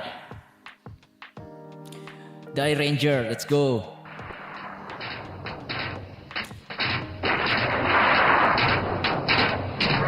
Berubah. Wow. Tenaga dalam. Wow. Tegakkan badan ke tinju. Tenaga Ranger macan, Ranger kuda, jerapah dan merak. Hidup penuh semangat, berbakar, membara, bersinar, 5 bintang keadilan, membela kebenaran dengan semangat menyala. Ingin melihat kau tersenyum, jangan bersedih, bersemangatlah dengan Star Ranger. Wow, wow, wow, wow, dengan Star Ranger, Ranger. Wow, wow, wow, wow. It's been a while since the last time I saw Die Ranger. Okay, next time. Okay, I just don't know this one. I just straight up don't know this one. Ayo lari, Ranger. Ayo bergegas, larilah, Orange. Was that a scream? Kan sin datang, kau menyerang, mengancam kita semua hingga binasa. Kita terpadu menghadapi hari esok, dan pasukan peneror pasti takut. Berlari tidak akan berhenti bila kita berhasil terus pertahankan. Ampun hilang, matahari bersinar. Oke, Ranger.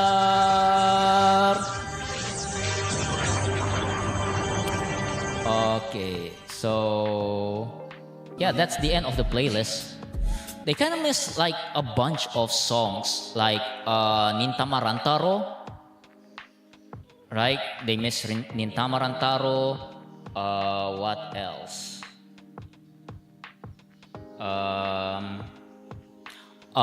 Tekken Shinmi.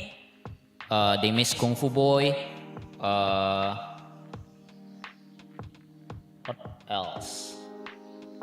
And the 2000s version of Crayon Shinchan, The Party Join Us. What else? The actual Doraemon no Uta.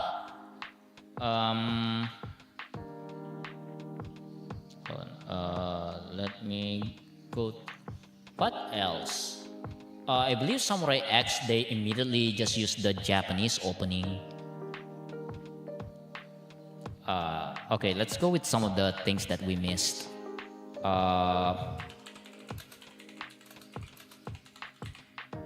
Yeah.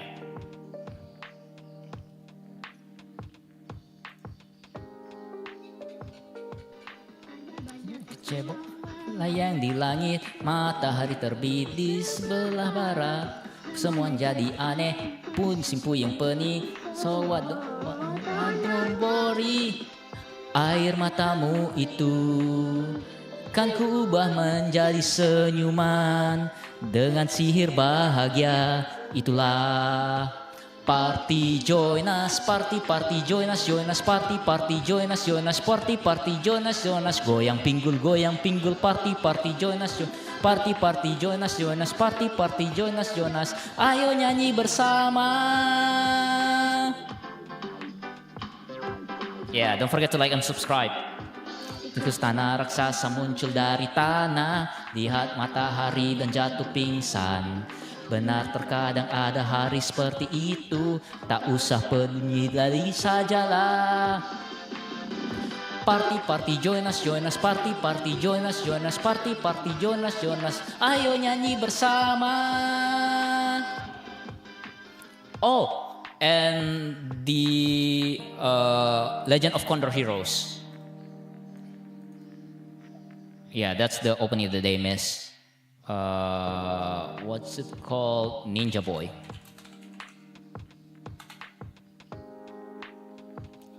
Yeah, there we go.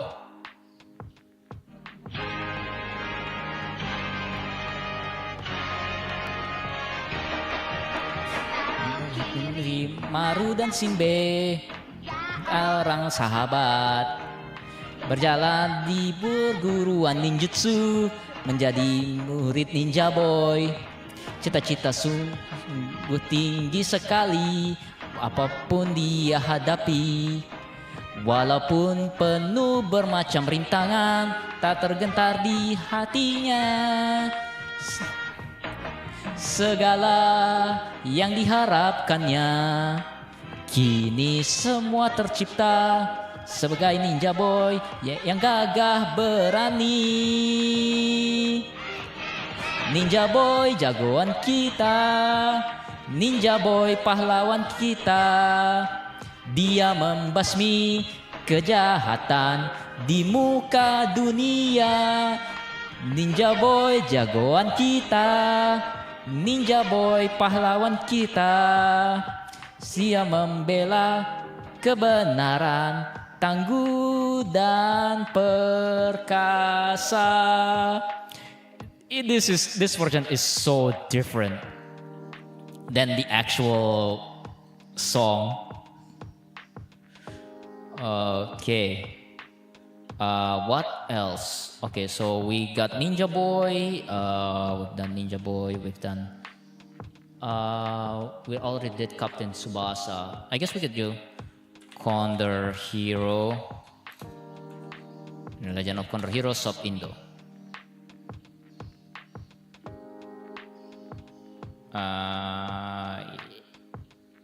Yeah. Oh wait, I probably can't show this because it will give me because the last time I put this it actually got my VOD blocked, so I'm just gonna blur it.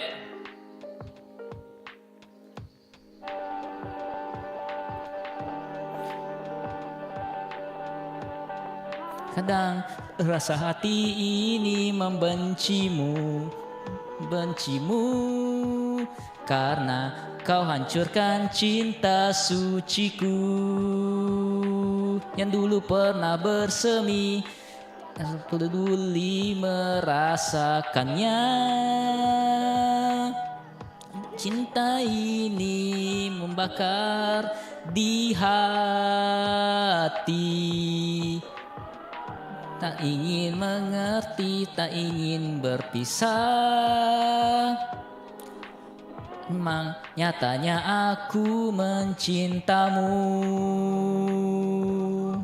Untuk selamanya biarkan ku kuburkan di sini. Betapa getirnya cintaku, betapa getirnya aku mencintamu.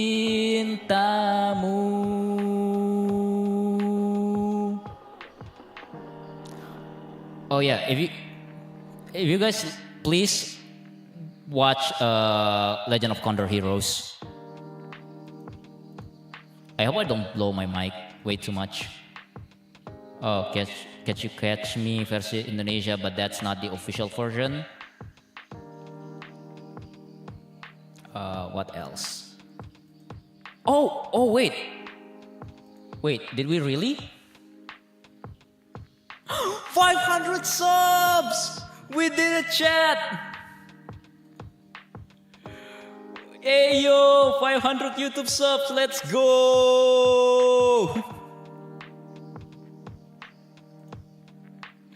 Yeah, let's go, 500 subs!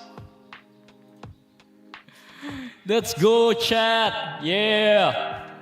Well, I guess that means I will have to make the music video. Well, yeah. Oh my god. Let's go!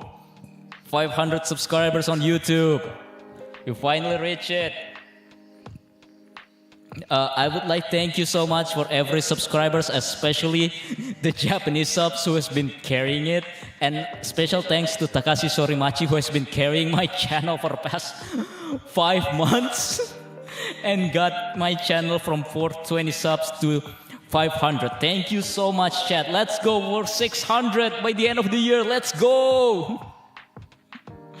Oh my god. Okay, now all we need to do is to get the Twitch on 50. Then we can get the affiliate push. Let's go, chat. Let's go. Yeah. Oh my god. All right. There to celebrate. There is one song that I really want to do. It's probably gonna get this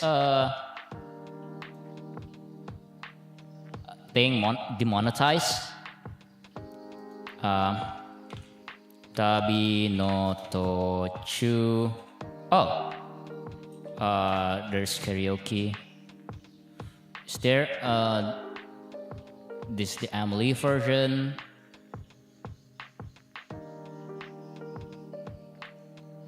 Yeah, you know what? Yeah, because to celebrate, this is actually one of the talking points for this fireside chat. We can just turn this off.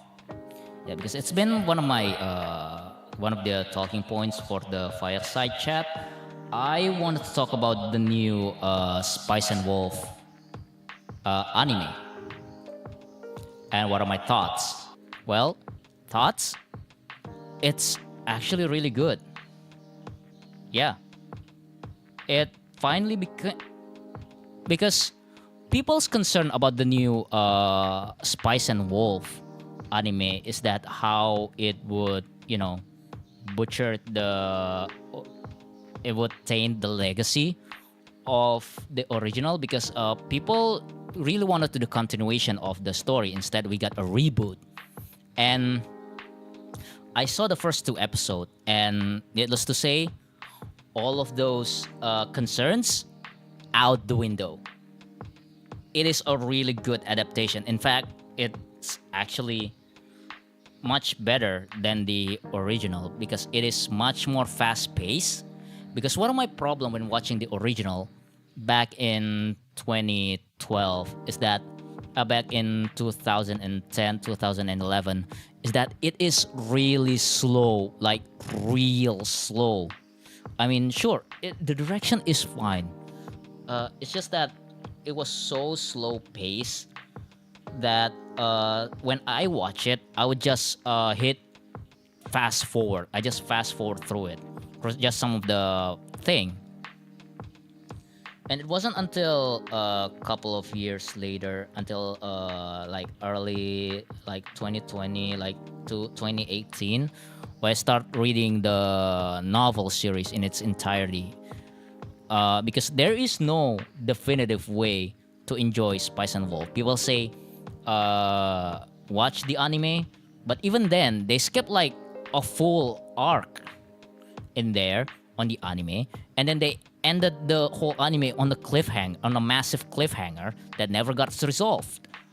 And the manga did whole bounce and forward of skipping arcs and keeping the arcs, like they skipped the Amarty arc but kept the arc in the church, and then they skipped the entirety of arc with Eve just so they can introduce Cole very early, and then they skip a bunch of other arcs afterwards that features Cole just to get back to Eve, and then they skip another one to get to the mercenary company arc.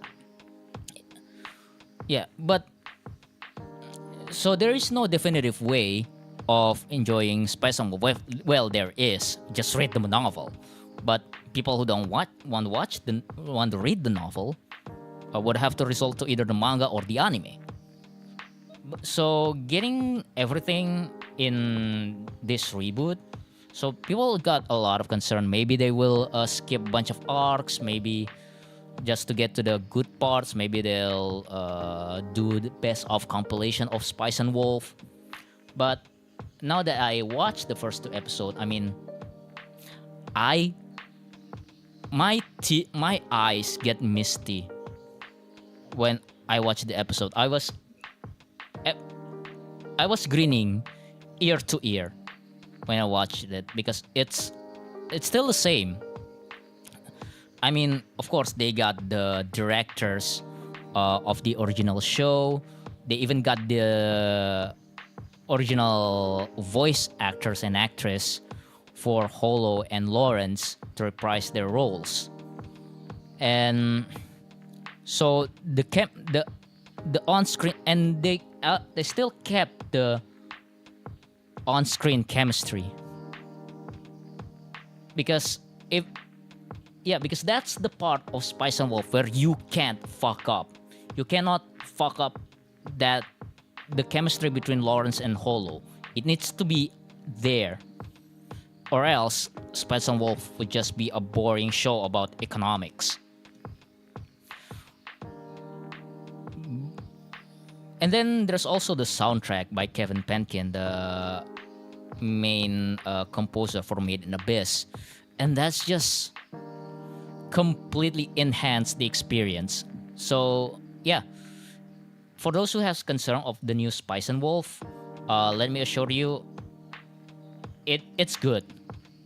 It is perfect. It is a perfect adaptation. It's almost on par with the original, if not surpass it. The only thing that my problem is that I don't really vibe with the ending theme song. I'm sorry, Clarice, but Rocky Chuck just have this really different vibe to it. You know, the 7 apples and the witch's tree. Yeah, it's just very whimsical, and yeah, nothing against Clarice, but yeah, you cannot top 7 apples and the witch's tree. The whistling song, you cannot top that. And to celebrate, let's sing Tabi no Tochu.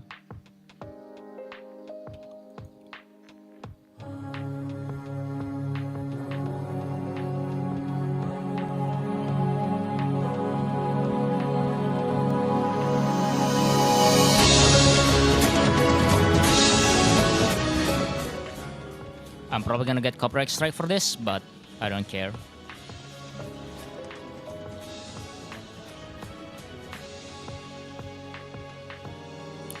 Tada hitori mayoi komu tabi no naka de kokoro dake samayotte tachitsuku shita demo ima wa 遠くまで歩き出せるそう君とこの道で出会ってから旅人たちが歌う見知らぬ歌も懐かしく聞こえてくるよただ君といると見た世界がどこかにあるなら探しに行こうか風の向こうへつく夜明けの乾いた真昼の震える闇夜の果てを見に行こう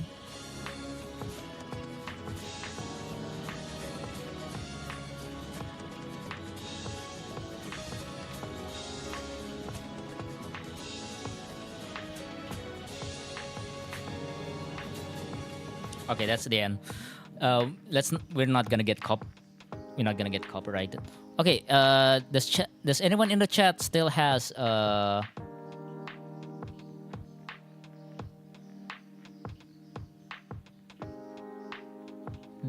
any things they wanted to request before we move on to the next talking point? Because I also wanted to talk about this. Okay, none. Alright, let's head back to the just chatting.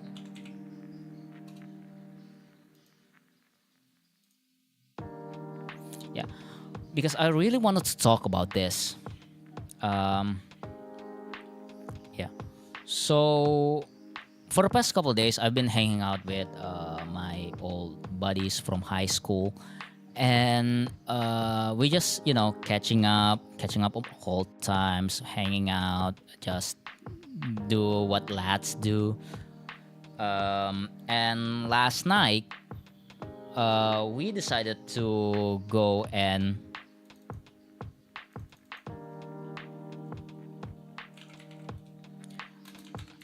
about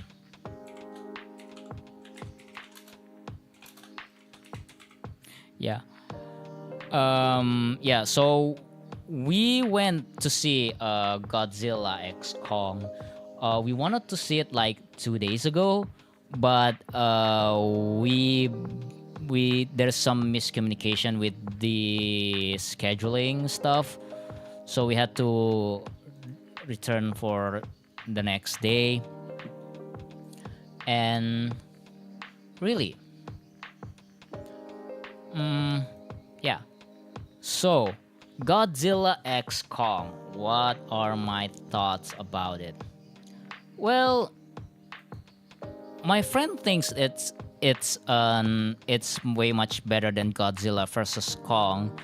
But I think it was all right. A couple of things that they improved from the last movie is that they managed to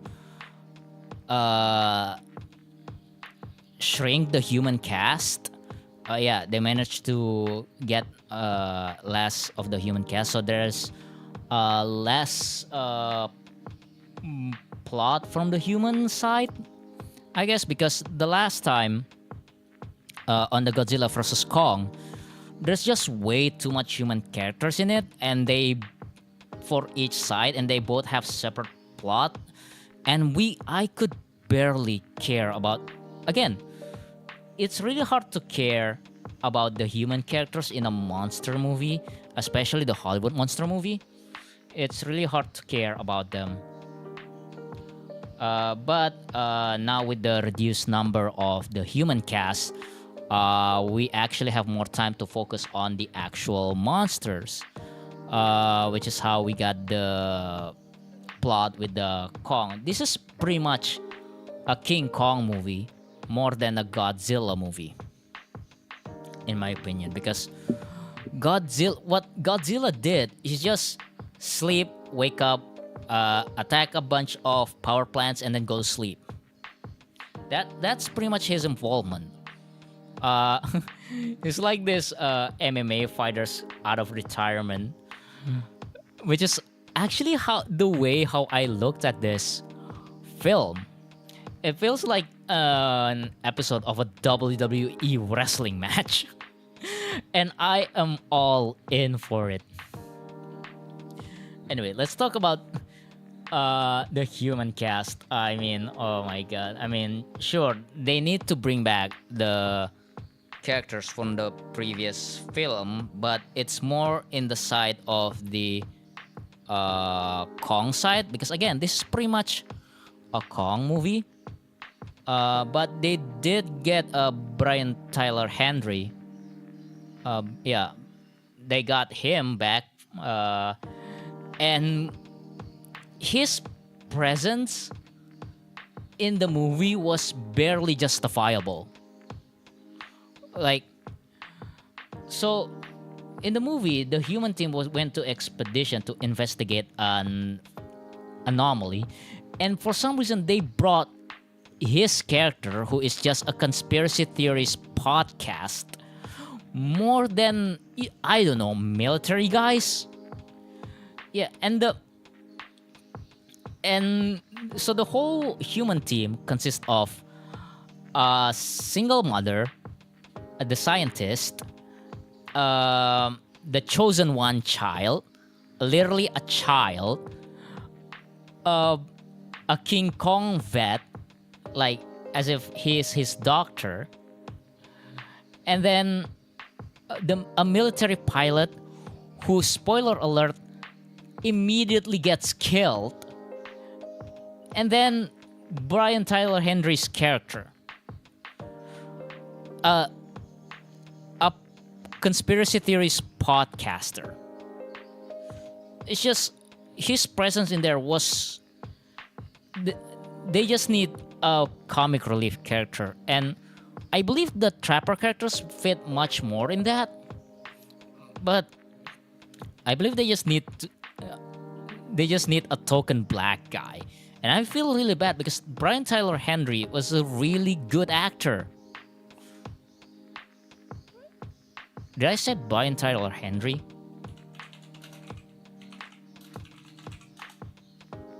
Oh, Tyree Henry. Sorry. Yeah, he was really good. We love Brian Tyree Henry in Atlanta.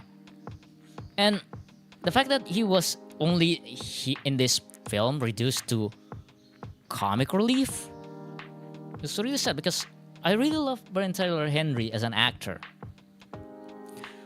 And then they do this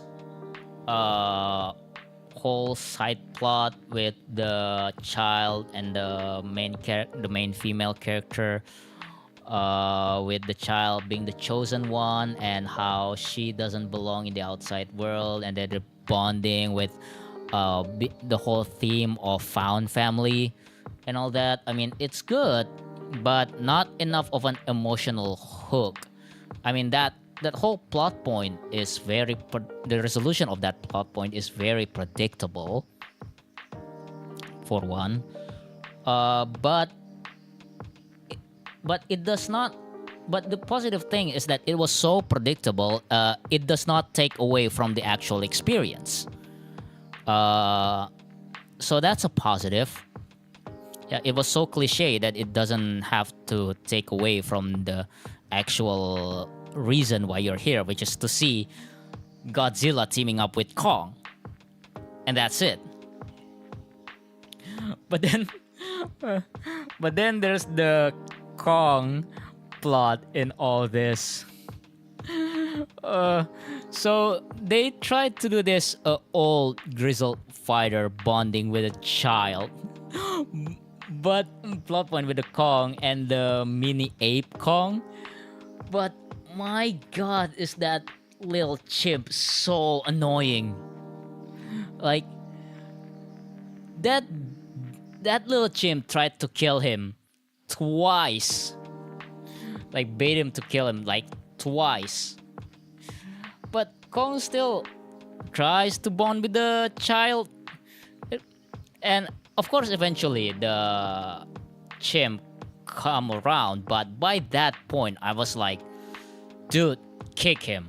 And I was laughing so hard when King Kong used that little chimp as a bat. I think the whole theater who watched it laughed at that. Yeah, because I would love to.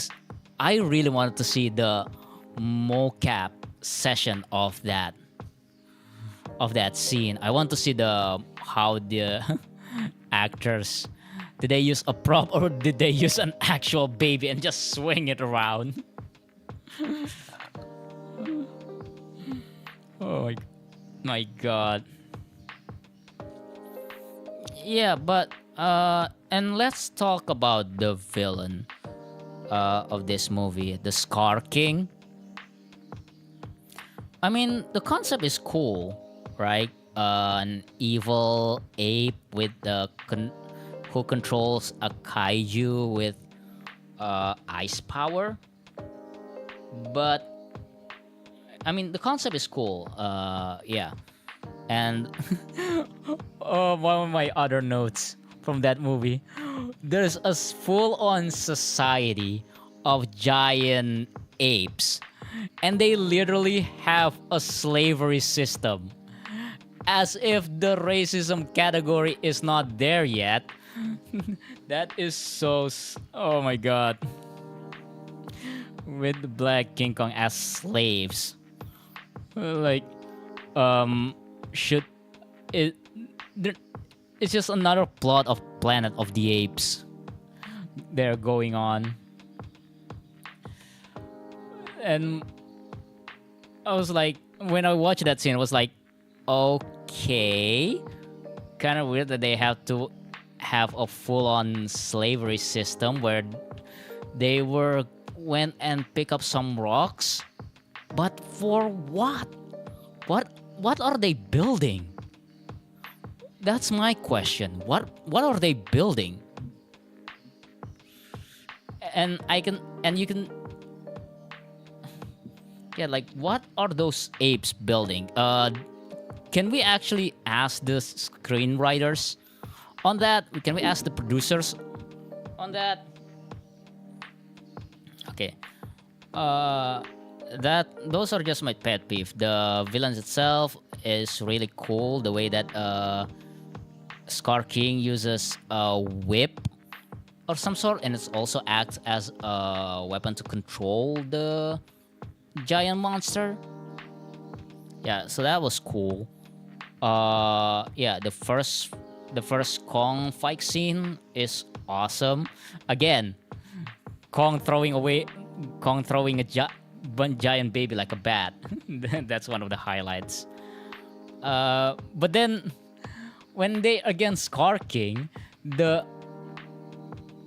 it was like, instead of watching Kong, it feels like I'm watching Planet of the Apes. Yeah, it feels strange, to say the least. Mostly because they are fighting in isolated environment, so it doesn't feel like a kaiju movie. Again, this feels like a Kong. This is more of a Kong movie. Kong always has been about fighting in a giant island instead of Godzilla, who just fights in a heavily populated area. There's this dichotomy, which what makes the initial team up so well.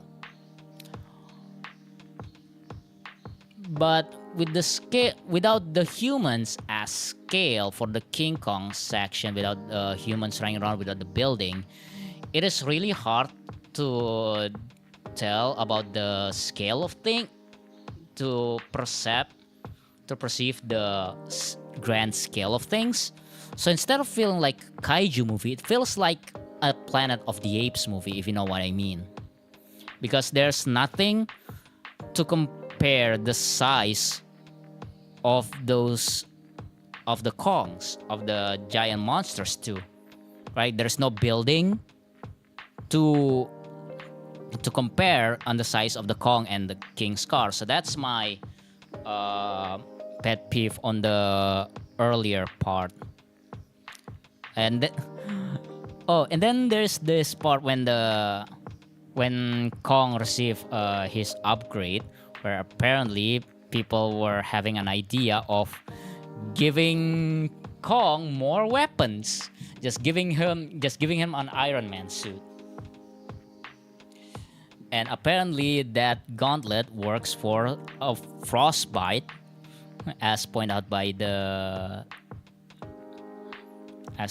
by Screen Rant guys. And another thing, Trapper as a character. Okay, it is justifiable that his Kong's vet, yeah, his vet.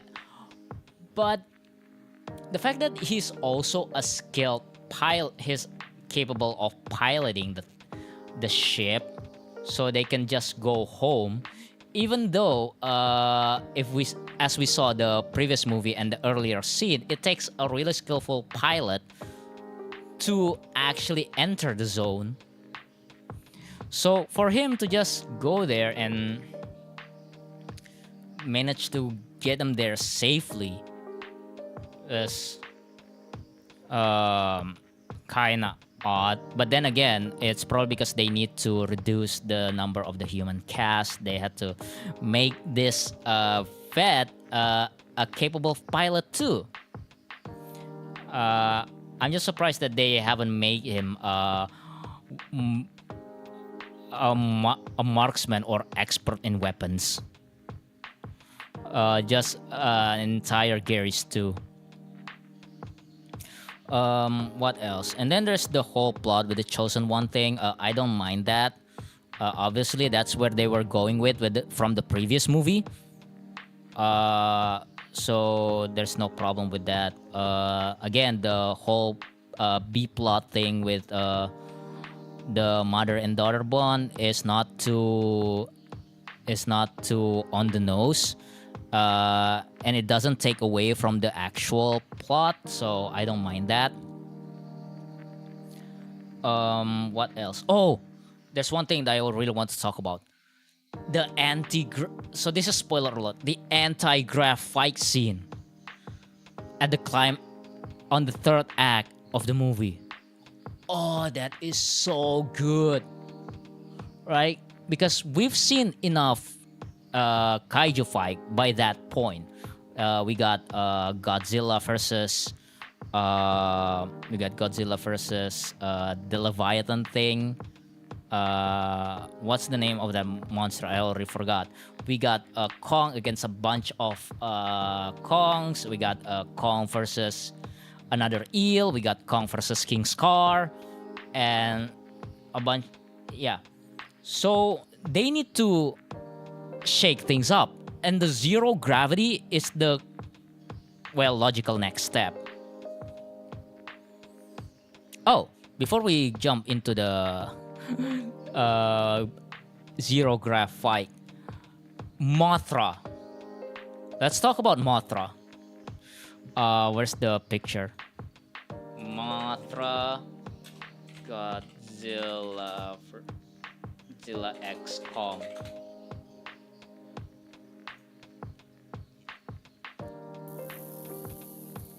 Yeah, so this is Mothra from the original.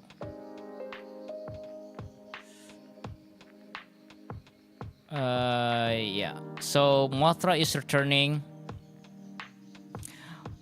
But wow. So in the original Godzilla, I believe Mothra only shows up like in the King of Monsters movie for like a brief moment. I haven't seen King of Monsters yet.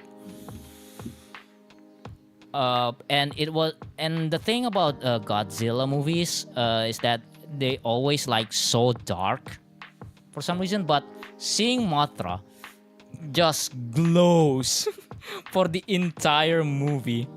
I mean, I'm a huge Mothra fan, don't get me wrong. The old design, it just looks so fluffy.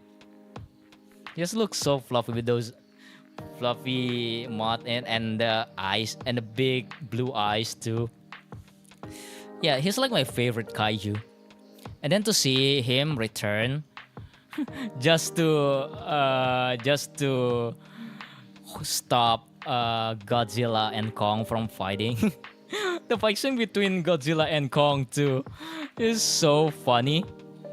Mostly it has for us audience, it has zero stakes because we know that they will eventually team up.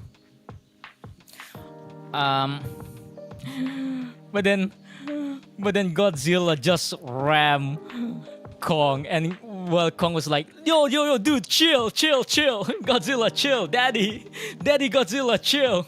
And just got rammed, and then destroying a bunch of pyramids. And then Godzilla was like, pocket sand. It was such a funny scene too, and it was great that it was in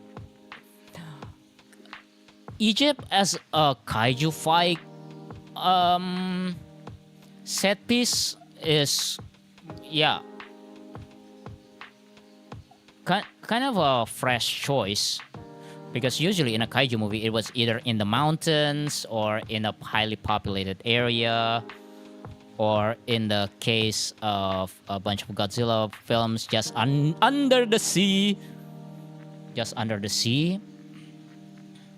So seeing it in the full, just plain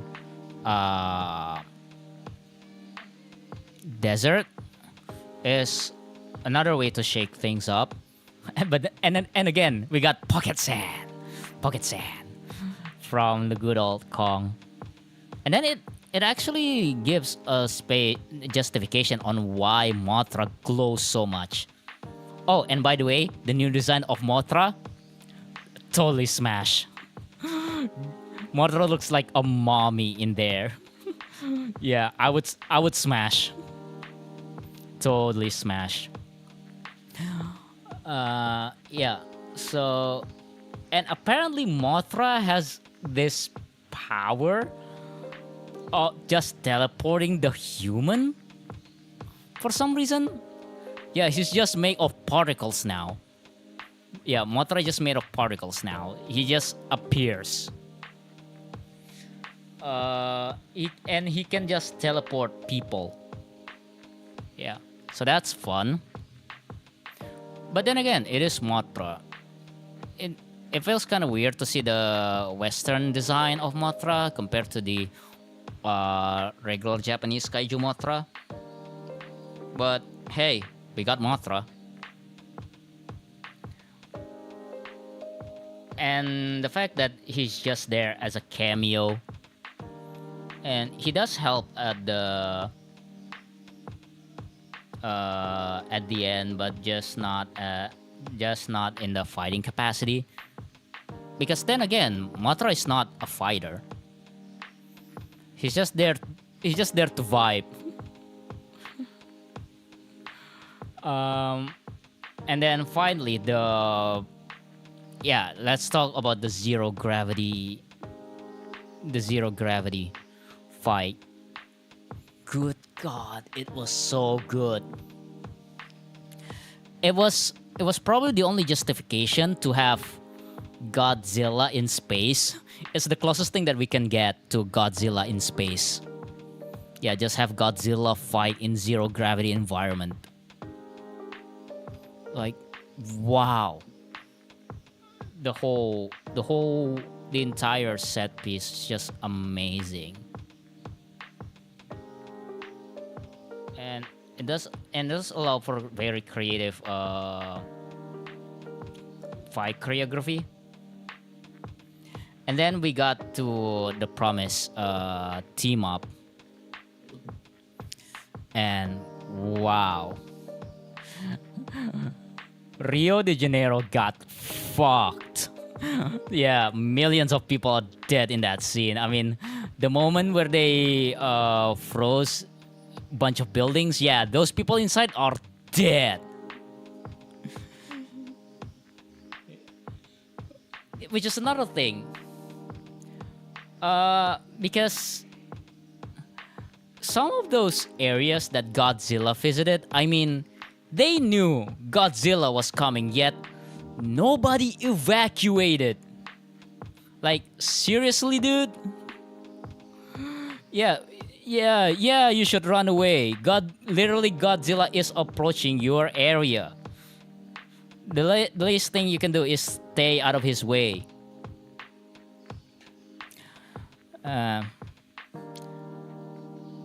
But anyway, so that's Godzilla X Kong. I actually really liked it. I don't know where they can go after this. I mean, there's still the Godzilla versus Pacific Rim, which I'm really looking forward to.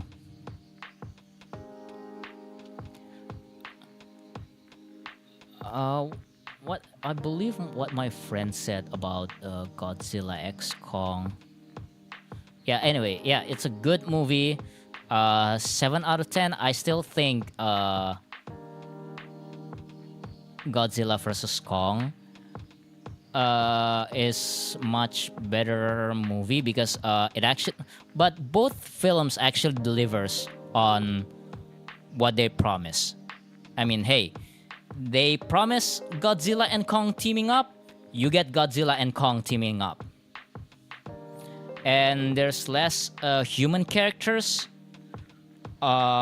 which is so they can more focus on the Kong plot. But some of the humans' presence are not justified.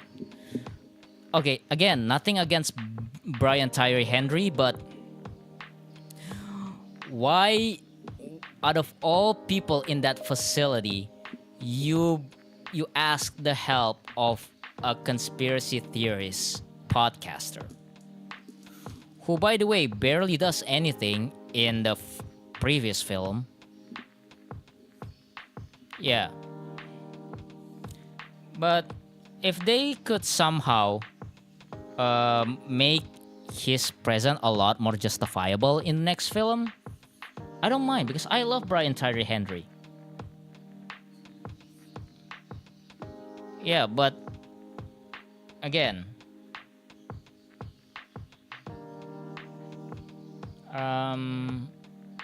yeah, while the plot side of the human is pretty much predictable, but it doesn't take away from the actual monster part of the film.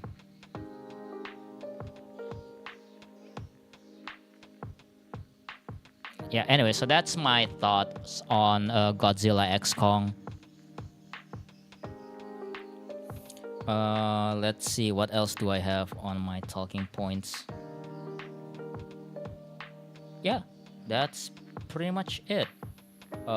We talk about celebrating Idul Fitri. We talk about my t-shirt malfunction. We talk about how my house is now filled with bed bugs, and we talk about Spice and Wolf remake and GTO.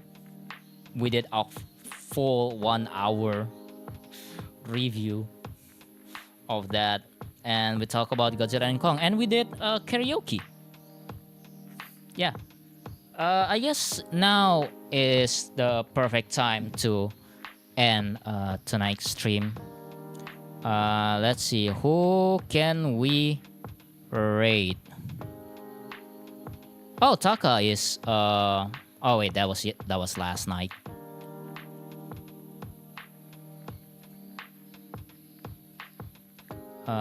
Kyo is not here.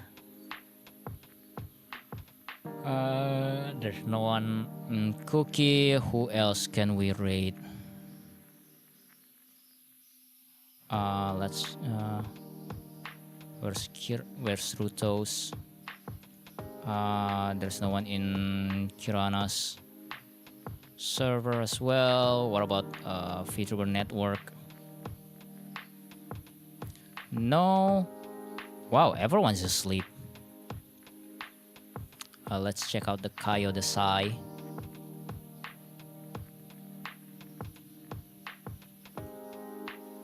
Nope, they no longer do a self-promo.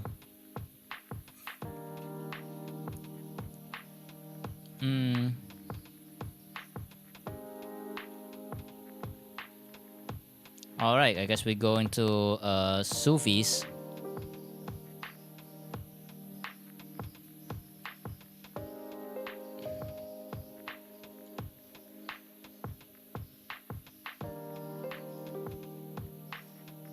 Okay, let's check out Gawaino, who is currently playing The Simpsons. Yeah, so we're gonna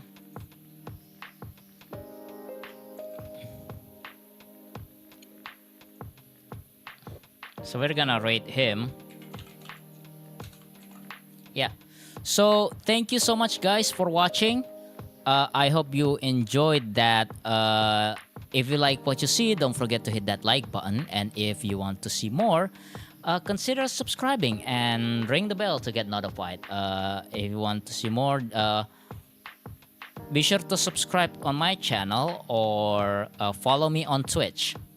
I also have a social media. I'm mostly active on Twitter. And if you want to read my manga translation, just go to my blog. All the links are on, yeah, you can see at the corner right there. If you want to support me, please consider leaving a donation. All the proceedings will go towards either upgrading my stream or just, what's it called? Groceries. Yeah. I have a Ko-Fi where you can check out my shop. I also have a merch store on nanaten-shop.4wall.com. We got a bunch of t-shirts and a bunch of other cool merch. And if you want to support me on monthly basis, check out my Patreon page over at patreon.com/Nanten. And time to special shoutouts. We have Camera Moriarty, MrIncognito, Tracy Umeda, and Gregory and the Mayor.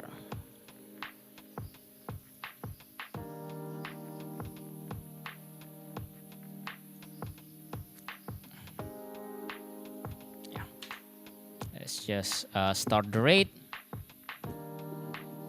Yeah, we are raiding Gawaii now. If you want your name to be included on this list, sign up for my Patreon, where you can get 1 week early access to all of my content, such as manga translation, cool Discord roles, behind the scenes stuff, and I also left a 10% off discount on my fourth wall shop. Yeah, so check that out. There's a lot of name in this. I'll probably going to upload the Akinotobari chapter 298 to 299 tomorrow on my blog and on MangaDex. Yeah. So that's pretty much it. Thank you for joining me and ranting in front of my fireplace. Thank you for checking out my new studio. And yeah. We are now raiding Gawaino, who is playing the Simpsons arcade. Alright, thank you so much for watching, and I'll see you on the next stream. Okay, bye! And end stream.